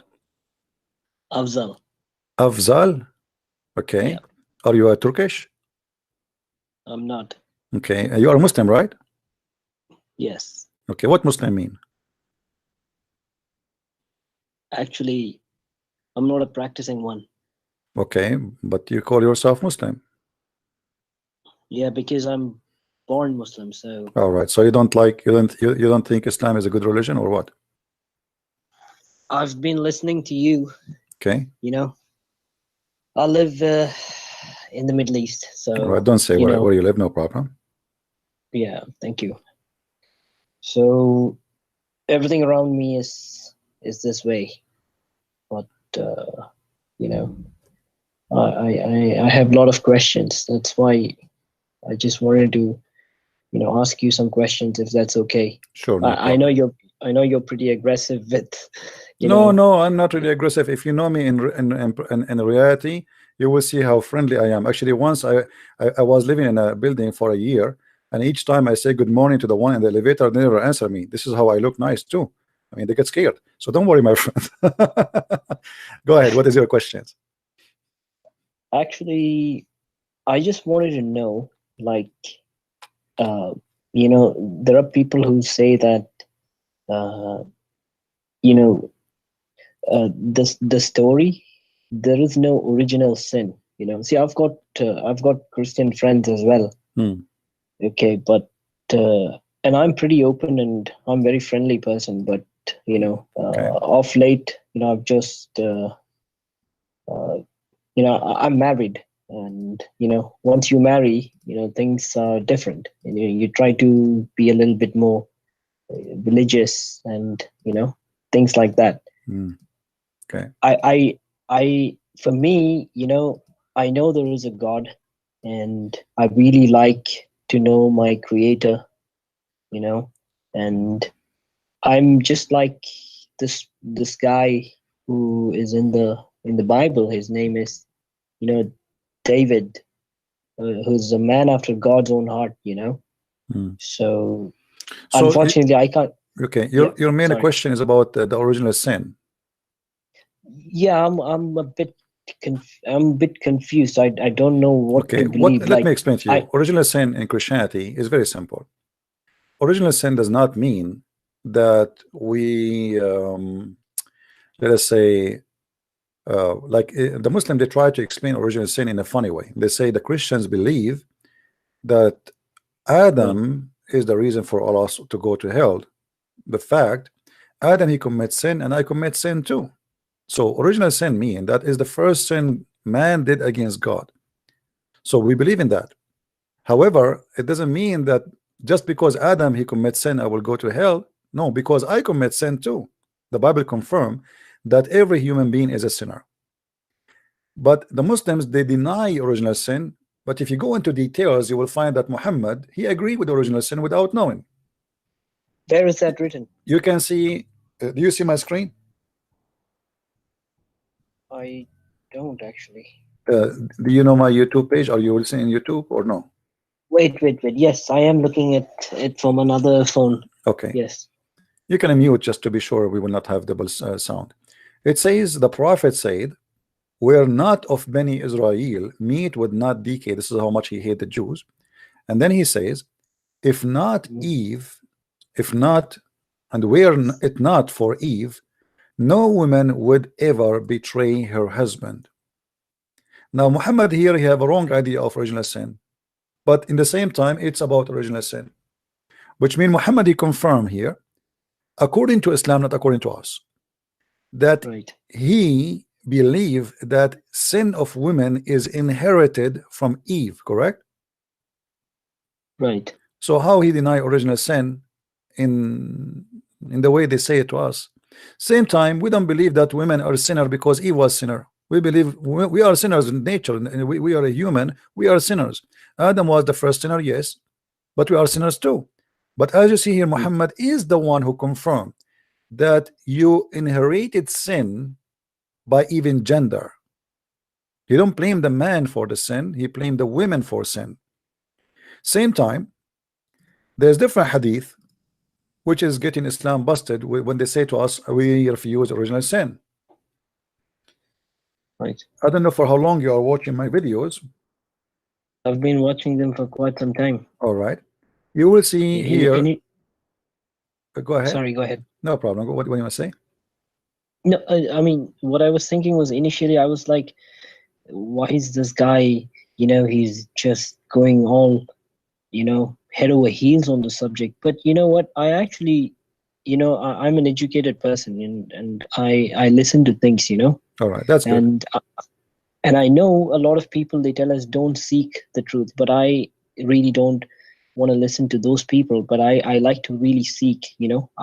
If there is something like this, I need to find out why it is that way. Yeah, you notice here, everything I say, I show the reference, right? I never say something. Absolutely. Okay. I'm really convinced. Read with me carefully. In your show, which is what? Read with me carefully. There was an argument. This is Muhammad talking. There was an argument between Adam and Moses. Moses says to Adam, "You are our father, you did us harm and caused us to get out of paradise. And look what happened here. Look like Musa's believe in the original sin, because we are out of paradise because of the sin of Adam. Adam said to him, oh, you Musa, Allah, he selected you and he spoke to you directly and he wrote in his hand the Torah for you. Despite this, you blame me for an act which Allah has ordained for me 40 years before he created me. What does that mean? That's mean there is two prophets, and the Muslim, they claim that both are Muslims. One of them believe in what Christians believe, that Adam, he commits sin, therefore we are out of heaven. And that is funny, because how Musa he died, because supposedly this has happened after Musa's died. There's no way Musa he met with Adam, right? I mean, this is supposedly yeah. So how Musa, he's a Muslim prophet, but yet he didn't understand simple thing about Islam, that you should not believe in original sin. But as you see here, Musa, he is convinced that we are out of heaven because of the original sin of our father Adam. Adam, he answered him, says, can you blame me for a sin which Allah he ordained for me 40 years before my creation? Which mean here, Muhammad, he believed there was original sin of Adam, but it is Allah's sin, because who is the one who ordained the sin for Adam? It's Allah. Allah decide that Adam should do sin. This is fate, destiny. So Adam saying to Moses, do you blame me for something, an act which Allah he decreed for me, which means I have no choice to do it or not? So how you can blame me for that? And here we notice the stupidity of the one who made up this story, because if we cannot blame Adam for the sin he did, it's Allah who made him do it. So why Adam was kicked out from heaven? Yes, because Allah made him do it. Yeah, but this is not that, but it's not fair. I don't know if you watch a debate. I have a debate with the Muslim Sheikh just 3 days ago. I think you can watch it. It's called Sheikh Abdul Wadud. You can search my previous videos. The guy I think I heard that. Yeah, I asked him the same question. He says, well, I showed him this. He said, well, Allah he decreed that. Can you say no to Allah? Allah he ordered you to do sin. Can you say no? But where's justice here? Where's logic? So Allah he made me do sin and then he punished me for what he made me do? That is a devil. So Islam is religion of stupidity. He cannot stand a question. So I have a question. So why did Allah create Adam in the first place? I mean, what's the purpose? Another Muslim, he answered this. He said Allah wanted to be known. I don't know if you saw that debate too. He said Allah wanted to be known. So he chose Adam as a victim and he made him do sin so people will know about him. In different hadith, Muhammad he said the following. Let me see if I can find it for you. Muhammad he said that I swear by Allah, if you don't commit sin, Allah he will replace you with people who commit sin. Right. He will destroy you and he will replace you with people who commit sin and ask for forgiveness. So the whole idea of sin, Allah is a sick person. He like to hear people asking for forgiveness. So if you don't commit sin, he will destroy you. As simple as that. So sin is a requirement and it is a need for Allah. It's like you want to watch a movie about an alien sucking people by a machine because they need their blood to live. That is Allah. Allah he needs you to be sinner, because if you don't commit sin, then you will not ask for forgiveness. And if you don't ask for forgiveness, Allah is bored. Allah he don't feel important. Allah is suffering from mental illness. It's like saying, I want my son or my daughter to do something wrong so she will feel guilty each time she look at my face. You know what I mean? Right. And that is a sign of sickness, very clear sickness. This cannot be God. That is devilish.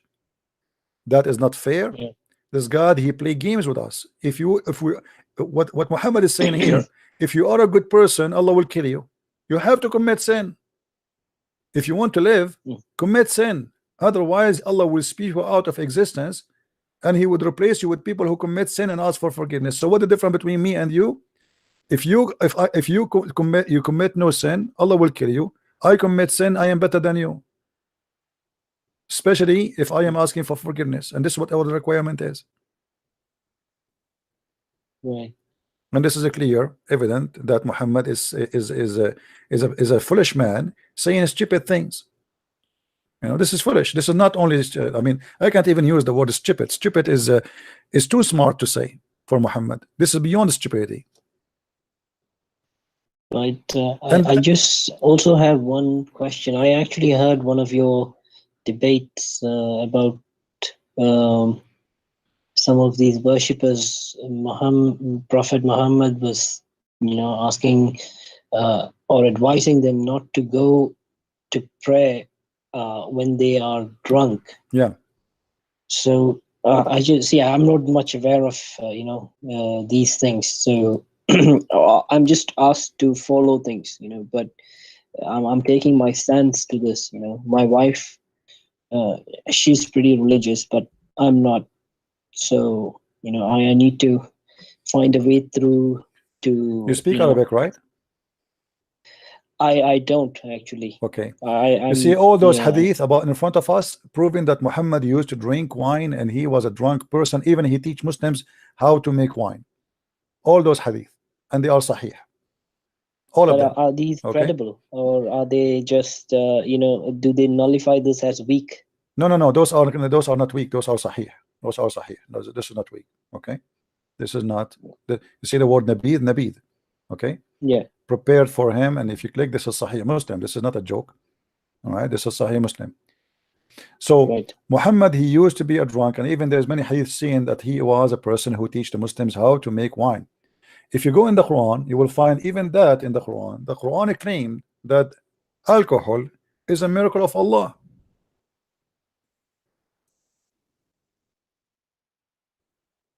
Where if you is go that thing? In chapter 16, verse number 67, it says that Allah, Muhammad is proud about alcohol. He's saying, and what I don't sorry to interrupt you, but what I don't understand is, if all this is there, I don't understand why the Imam, on Friday after Jummah prayer, why they say, or why they tell us, these things, that it's prohibited. And I mean, they're clearly just lying to us without even reading from the scripture. You see, if you know how Islamic countries is, you want to live, you better, there's things you can say and there's things you cannot say. And who dare to question? That's true. That's what I'm scared of too. Yeah. Because who dare I'm to playing question? with my life here. You know that if I am now in the Middle East and I'm doing what I'm doing, how long I will live? I don't think even a couple of minutes. Right. So why they don't say? We know why they don't say, but it is there, as you just said. So it is there, and here we go. As you see, the translation even false. It says out of a wholesome drink. In Arabic, it says sakaran wa rizqan hasana. Sakaran, which means alcohol drink will make you drunk, and a good of it, you make good money from it. So this is a sign of Allah, also a sign for those who are wise. So how alcohol is a sign from Allah? I will tell you why. But I have a question here. Yeah. It says, and from the fruit of the date palm and the wine. So is it talking about just juice, or is it talking about no. In Arabic, my friend, it says sakaran. Here we go. Sakran is being drunk, right? Drunk, yes, that's it. So this is not about the juice. No, it says وَمِن ثَمَرَاتِ النَّخِيلِ وَالْأَعْنَابِ تَتَّخِذُونَ مِنْهُ سَكَرًا. From the date and the grape, you take from it alcohol, make you drunk. This is what it says. If you change the you are reading translation. This is the issue. Always translation is fake. Here, this is Yusuf Ali. If we change the translator, let's see, different one. Let's see what's going to be. Do you see how the translation change? We just change the translator. Suddenly, it is not wholesome drink. You see it? Yeah. Intoxicant. Absolutely. So we change the translator, the whole thing changed, because simply every translator, he have his own way to translate and the propaganda or agenda. Some they are less truthful, some of them they are more truthful, some of them they are wholesome liars. But the Quran says clearly that you know. And at this Right. moment, the Muslim, they will say to you, at that moment, alcohol was not forbidden. Okay, hold on. So if alcohol is a miracle from Allah, and saying you make it from it a good of it, good. What is good of it? How they later became evil. Here he is prizing alcohol, speaking good about it, saying you make good of it. It says warizqan hasanan. Mhm. You make good of it. Okay, what this is alcohol. What is good of it? In this scenario, Muhammad here was not sick yet. After Muhammad, he drank the poison. Anything he swallowed, he vomit. He can't drink no more. Muhammad, he come Yeah. and he says it's forbidden to drink wine.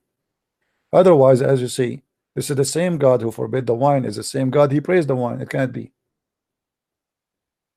Right. That's a contradiction, right? Yeah, in the same, like either in different verses says that alcohol from shaitan. How alcohol from shaitan? And here you are say this is a miracle of Allah. You know, and how alcohol is from shaitan, yet the heaven have a river of wine. You know. Right. And by the way, the same chapter we are reading from here is full of stupidity. Like Allah, he inspired the bees, and he said to her, go and live in the mountains. And then he said to her, eat from all the fruits, and from their bellies drink come from there with many colors. What the Quran is speaking here, the maker of the Quran, he thought that the bees eat from the fruits and they do poo-poo their honey. Mhm. So the honey is the poo-poo of the bees, but the fact this is not what they eat. The bees, they don't eat from the fruit. They collect a nectar from the fruits or from the flowers, and they bring it, and the honey is their food. What the Quran teach, that the honey is their poop, and the fruit is their fruit, their food. And how that can be God? This is God talking. This is so smart. So my friend, let me ask you, Yeah. do you feel like leaving Islam now? You want to denounce Islam?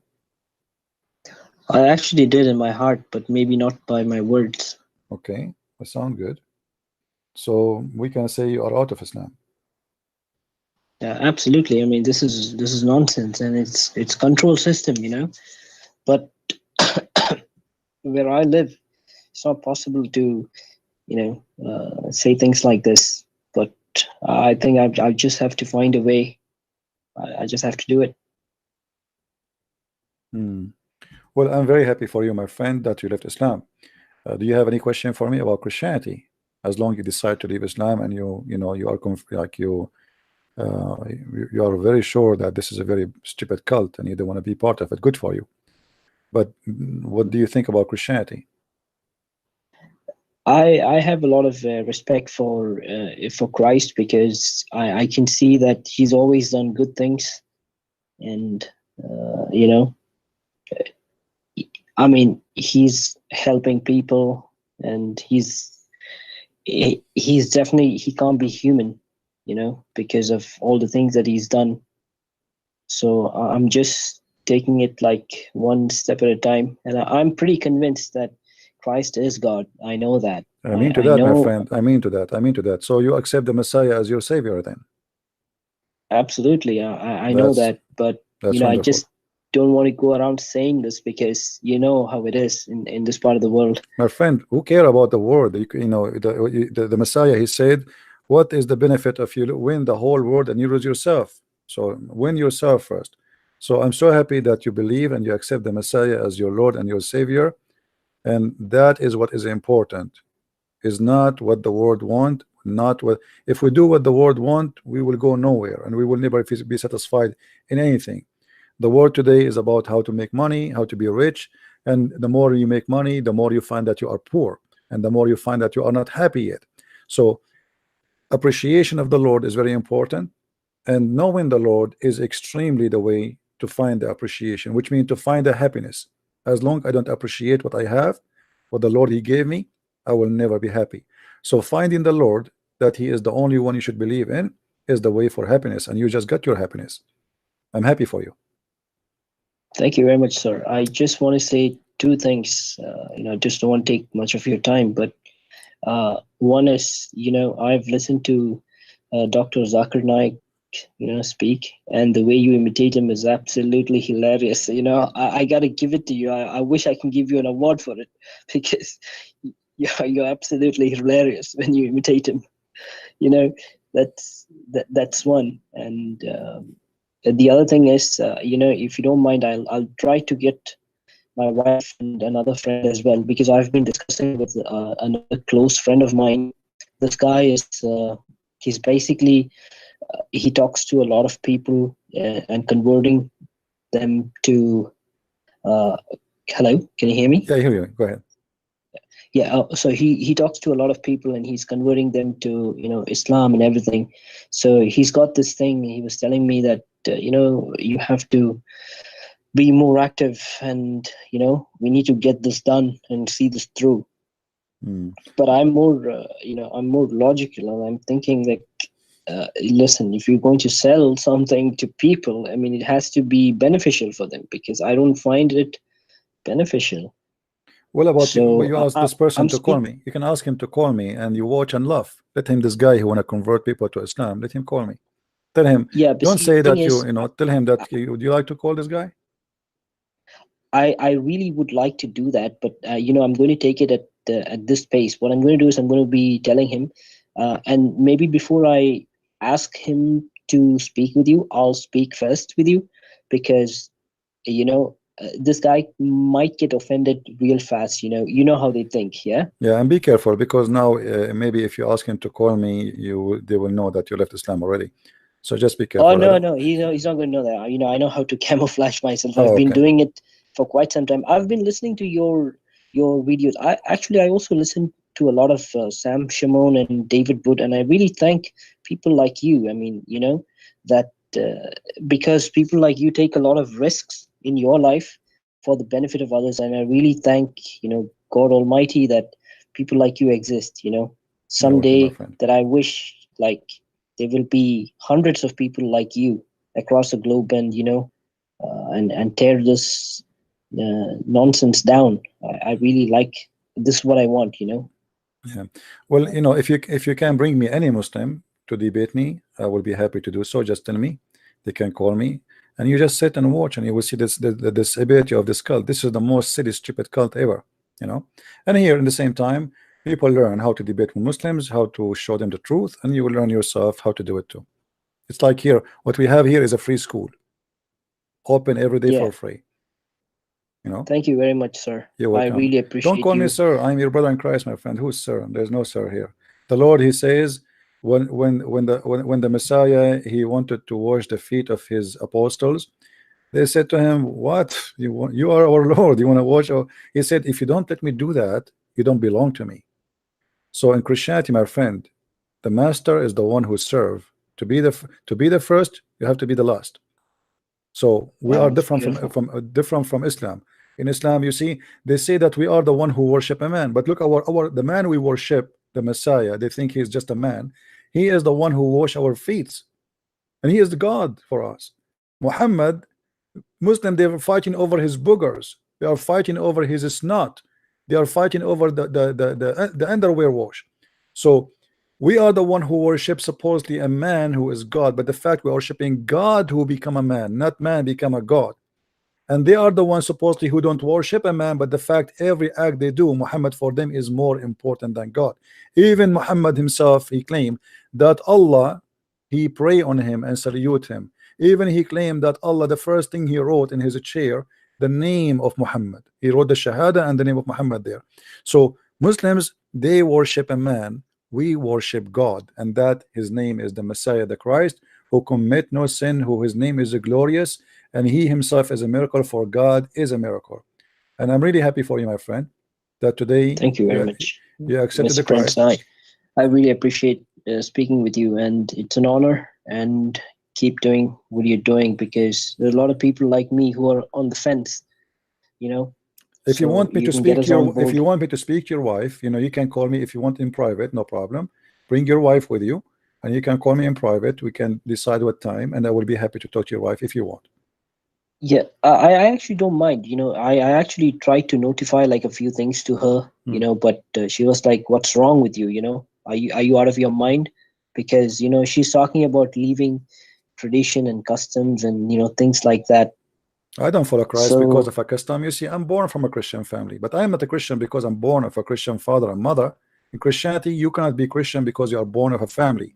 You have to reborn again, which means you have to believe and accept the Messiah as your Savior. Like you now, you are reborn again with Christ. So we don't believe in such a thing. To be born of a family, and that whatever the family is, you will be one of that religion. That is stupid even to be. You have to make a Right, decision. You have to know what you believe in, and you have to agree with it. right, I already feel like so much of stress and burden off my chest. I Yeah. just feel so much better when I said this, because before, like, I already denounced this in my heart, but I don't know who I can talk to. My surrounding does not really permit me to talk about such things openly. I feel your So pain, it's my good to friend. know. I feel your pain. No problem. You can call me anytime you wish. Feel free, and I will be happy to hear you. Just remind me of yourself, because I have hundreds of people in my, if not thousand, in my Skype. So don't be surprised if you call me again and don't even remember. You know what I mean? It's not That's like fine. I'm not like a person who have like 5 people in his. You know what I mean? Like it's a. No, I totally understand, because you know what? I'm bad with names as well. Sometimes I forget names, but that's okay. I will remind you about this, No and problem. that's fine. We can just take it from there. Thank you, my friend, for calling, and may the Lord bless you. And I will ask all the Christians here to pray for our brother here and his family and his wife, that his wife too, she will accept the Messiah, and she will follow the step of her husband, and they will have a beautiful family who love peace, who believe in peace, and believe in the Lord of the peace, the Lord of love, for our Lord is love. And my friend, love will be upon your family, with your house, within your house, with your children's, and the Lord will bless your family. Just be with the Lord, and he will be with you. And if the Lord is with me, who could be against me? No devil, no power, nothing can be against me. Just be appreciation person, and you will be happy, and you will feel better. Because they try, you see, if we go and read about our church fathers, they even killed them, they crucified them, but they were dying happy. Even death, even you can die happy. When the Messiah, he said, time will come and people will kill you, and by killing you, they think they are doing a favor to God. And those are what happened to us today. Everything he said is truthful, but yet Yes, those who give their life, they are feeling happy. Even in death, imagine, they are happy. I remember somebody was telling about. I'm not sure which. I know it's there in the Bible. They say that to live is to gain, or to die is to gain in Christ, or Right. something like this. Yes, because you gain your happiness. There is a story of a monk, and just we take a minute to tell you this short story. There's a monk. He spent his life preaching the gospel, and he's dying now. So they brought the doctor, and the doctor, he told the other monks that your brother, he looked like he lost his mind. They said to him, why?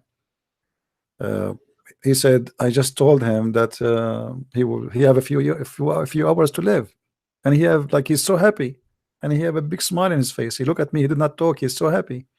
So he said, why you don't ask him why he's happy? So he went inside again, and he asked him, why you are happy? He said, my son, I lived all my life, moving from town to town, preaching the name of the Lord, and now you are telling me in a few hours I will meet my Lord. Should I be happy or not? So it depends how we see what it's called death. The one who have a belief and he's a believer, death for him is just a stage of life, not a stage of death.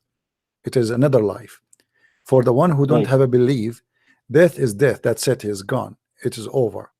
So for us, death means nothing. It is not something terrifying. It is not something scary. It's just a stage in life we will live. And as long we are believers that the Lord, he will be preparing for us a kingdom which we never saw like. And it's not about having a kingdom of virgins and food and etc. That is silly. That is very silly. We will have a different kind, something amazing, spiritual, lovely. We will be the same as the angels. The Messiah, when they ask him, This woman who her husband died, and her husband, her brother, he marry her. Who is going to have her in the heaven? He said he and she, they will not get married. They will be the same as angels in heaven. So spirituality in Christianity, happiness is not about food as in Islam, or about sex. Islam is satanic cult, making you be addicted to sex and food and normal pleasure we see around us.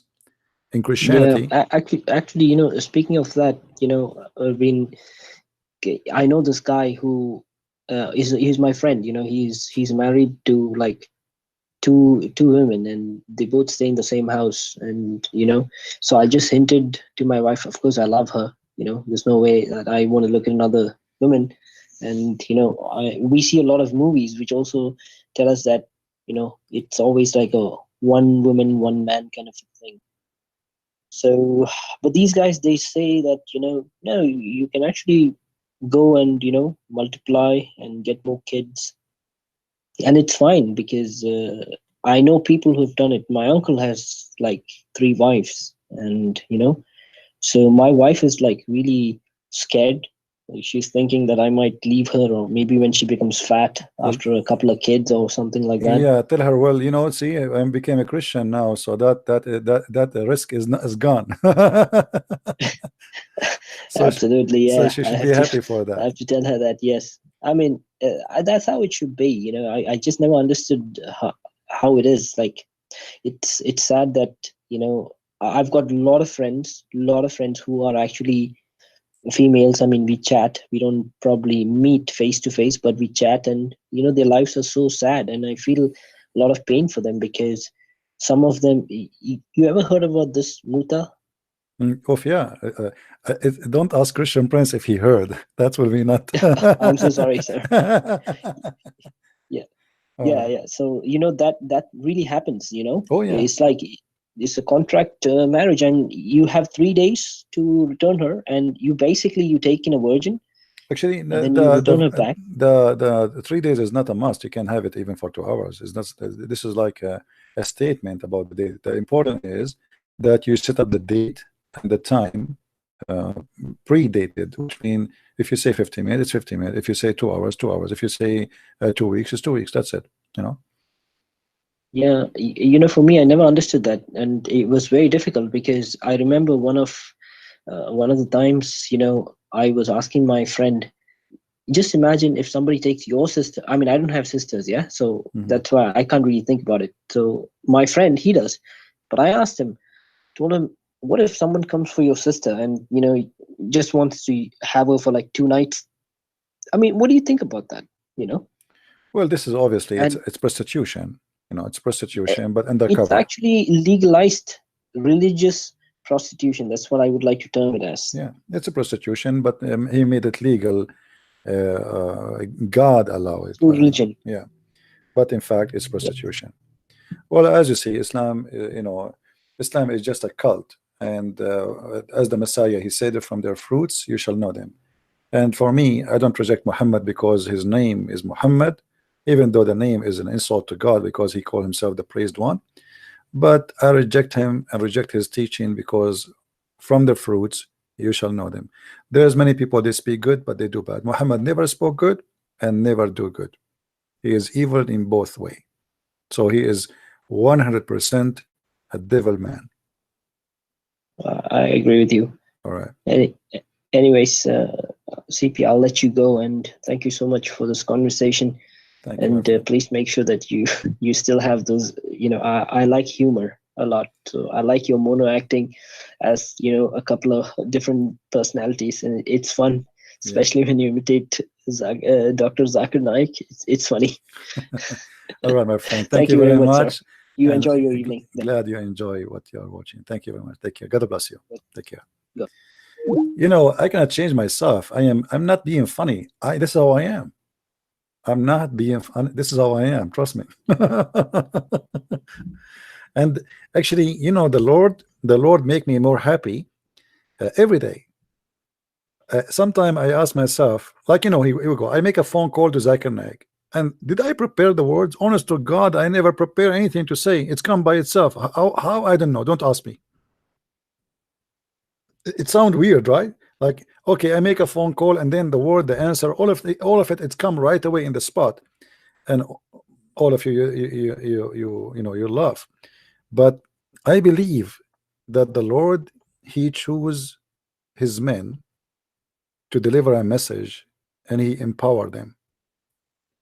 I'm not saying I'm not a sinner, you know. I'm like everybody here.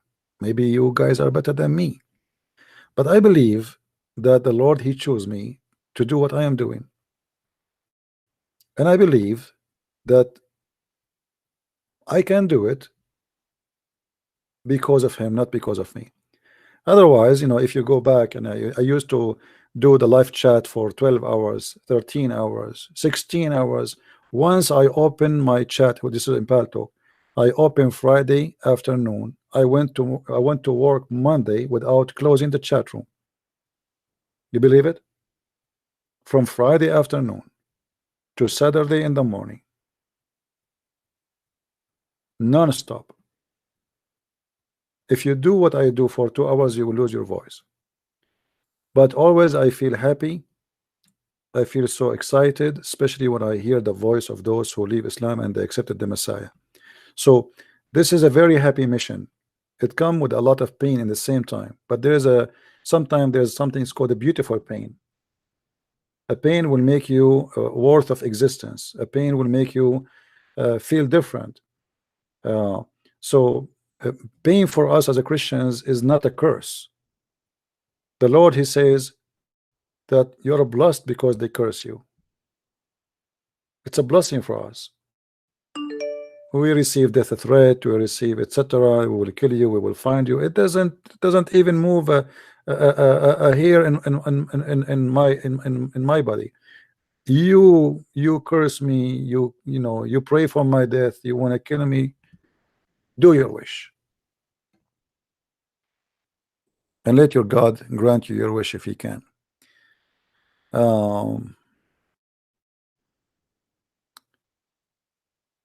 Okay.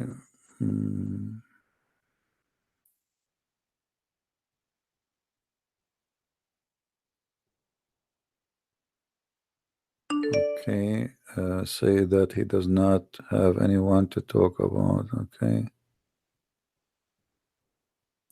Yeah, somebody is saying if you like to add him, he will be happy to be your friend.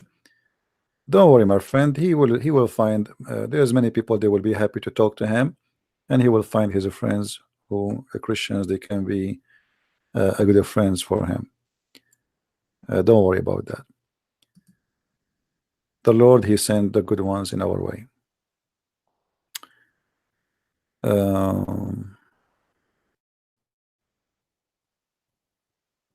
Let us see. I am a Christian. I have a quick important question. Okay, let's see what this gentleman want to say. I hope it's important. I cannot see my keyboard now. You believe it? Let me turn the light on. Oh, I forgot. I should use the light of the messenger. When the prophet, his mother, she gave birth to him, a light came out from her vagina, reached all the way the palaces of Damascus. True story. I wonder why the light is not coming here now. I mean, this is a nuclear vagina. Dangerous.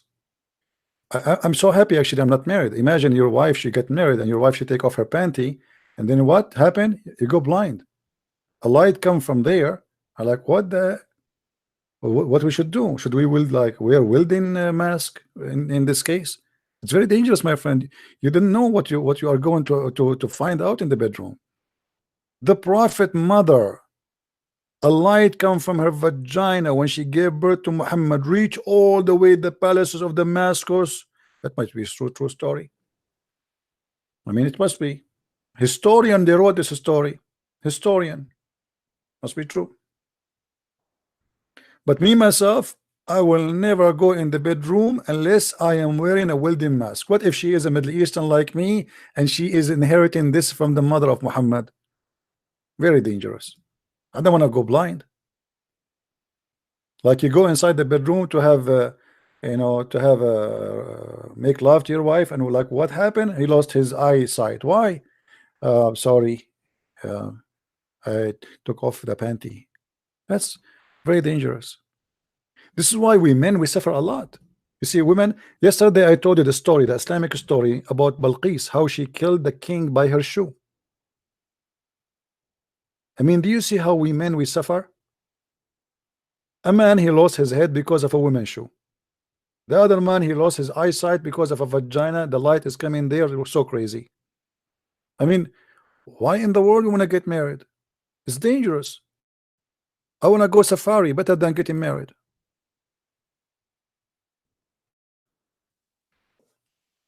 Hadith? Go to Google right now and search. Why you want to debate always on me? Come on, come on. I just told you the story. Search right now. A light. The Muslim, they translate it as the following. They say a light came out of the mother of the prophet. Came out of the mother of the prophet, but they don't tell you in the translation from where.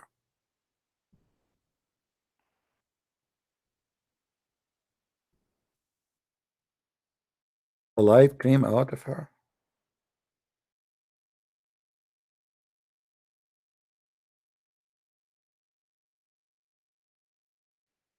I'll show you the reference. Hold on.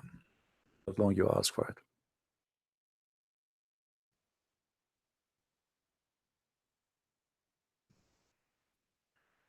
Oh boy.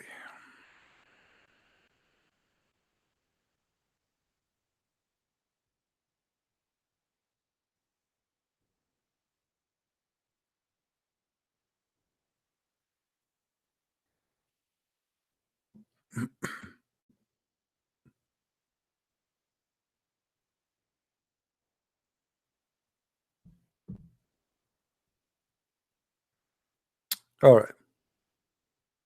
Here we go. وأخرج أبو نعيم عن عطاء بن يسار عن أم سلمة عن آمنة قالت لقد رأيت ليلة وضعته نورا أضاءت له قصور الشام حتى رأيتها. وأخرج أيضا عن بريدة عن مرضعته في بني سعد أن آمنة قالت. I'll translate for you. Hold on. Let us highlight. كأنه خرج من فرجي شهاب أضاءت له الأرض حتى رأيت قصور الشام. Translation. And I saw a meteor of light come from my vagina. This is the mother of Muhammad saying that. Lighting the whole earth, and I saw the palaces of Damascus. Different hadith. From him, Hammam, from the mother of the Prophet, she said, لما ولدته خرج من فرج ولدته خرج من فرجي نور أضاء له قصور الشام فولدته نظيفا ما به قدر. رواه ابن سعد. When I gave birth to him, a light came from my vagina, lighting the palaces of Damascus, or the whole Sham, which means Syria. And I gave birth to him, and he was so clean and have no dirt on him. Reported by Abi Sa'd. And they say here, and they mention this in a poetry by Al-Abbas ibn Abdul Muttalib. He says, وأنت لما ولدت أشرقت الأرض وضاءت بنورك الأفق فنحن في ذلك الضياء والنور وسبل الرشاد نخترق. So they are making a poetry about the vagina of Muhammad mother. All right. Now the reference here, let's show the, first of all, this is page number 182. Page number 182. And let us show you the cover of the book. Here we go. المواهب اللدنية بالمنح المحمدية العلامة أحمد بن محمد القطلاني. Volume number 1. The Islamic Library. Printed in Beirut. I see the date here. This is Hijrah. Here you see like more details about the book. All right. Now, for sure, this is mentioned in many references, not only once or twice. I mean, all those books, as you see. الموسوعة الشاملة الخصائص الكبرى. I'm trying to open the page, it's taking time.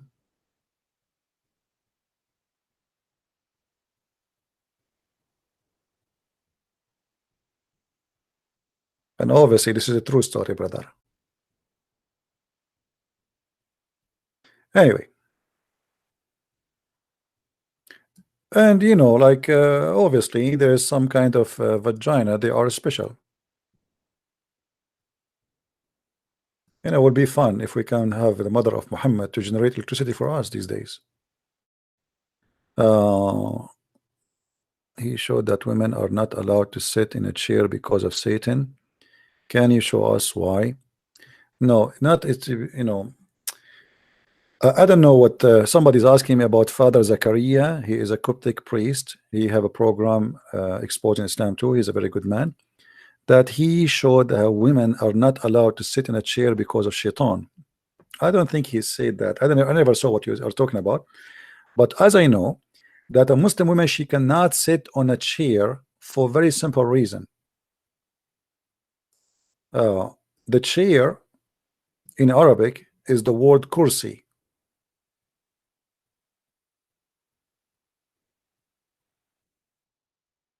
And kursi is a male word. So if you allow your wife to sit in a kursi, which is a chair, which is a male word, that will make her sitting in the lap of a man. And this is a clear sign of the intelligence of the Abdul.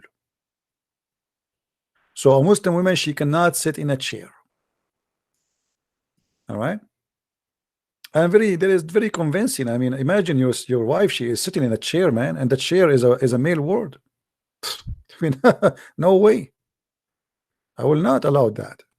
You know, no way. I mean, we are very conservative people.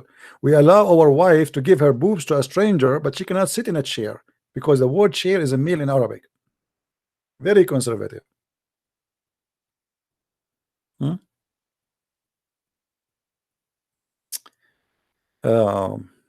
If I quote for you the chain of the fatwas you see in Islamic world, you will not believe it.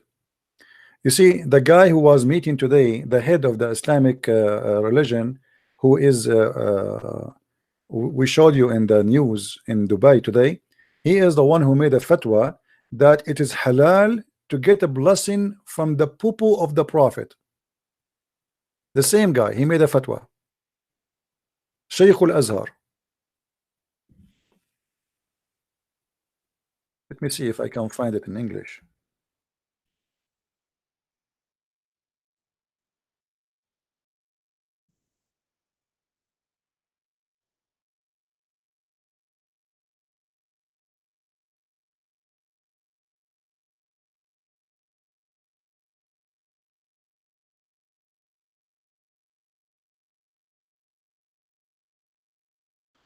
Let's see.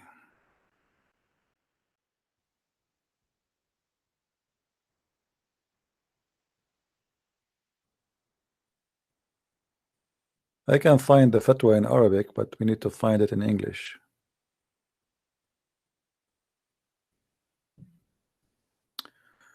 Let us see this one.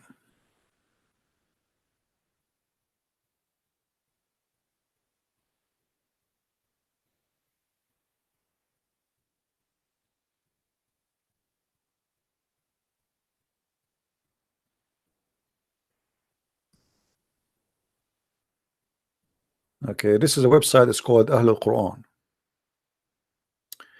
This is an original published in the year 2003 or 2010.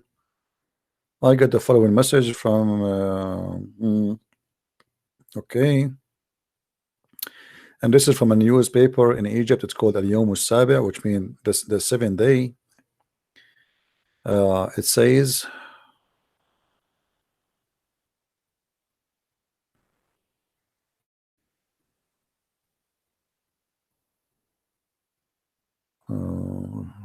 my response. I want to see where is the fatwa, because let us see here.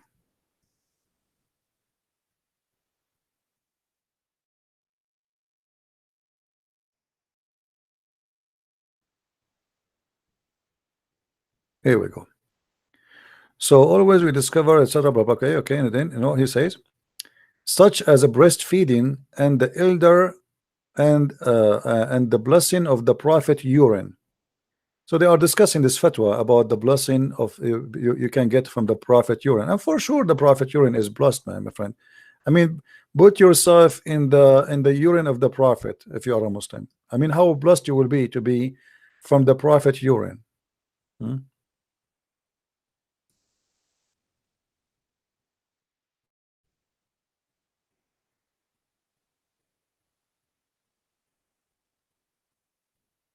You see, if you drink the prophet urine, you are going to be blessed. This is the same mufti we saw in TV in Dubai today. He is welcoming the Christian leaders, supposedly they call themselves Christian leaders, to Dubai. He is the same one. He said that if you will be blessed if you can drink the prophet urine. And by the way, I mean, what the point of this fatwa? I mean, where we can find the prophet urine now? Is he still urinating? I know, sometimes I find that a human being is a very funny creature and he is beyond stupidity. What the point of this? I mean, I can say that this guy is saying this in the time of Muhammad. Okay, no problem.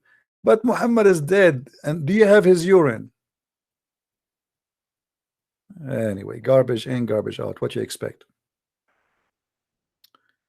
Garbage out, garbage in, garbage in, garbage out.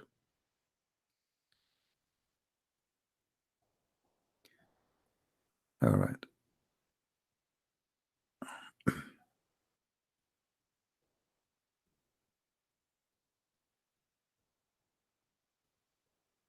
All right. Anyway, guys, I want to say thank you for being here. We have enough for today. Did we have a good time? Don't forget, please, to give a like if you like what we do, and if you don't like, don't give a like. And if you like and you don't like in the same time, we have a solution. You can give a like and take it down. And if you are a Muslim, you can give us a like and unlike, because Allah will double your reward if you dislike, and He will take only one credit from you if you like, which means you will win if you like and unlike. So you will win-win. So do it. All right.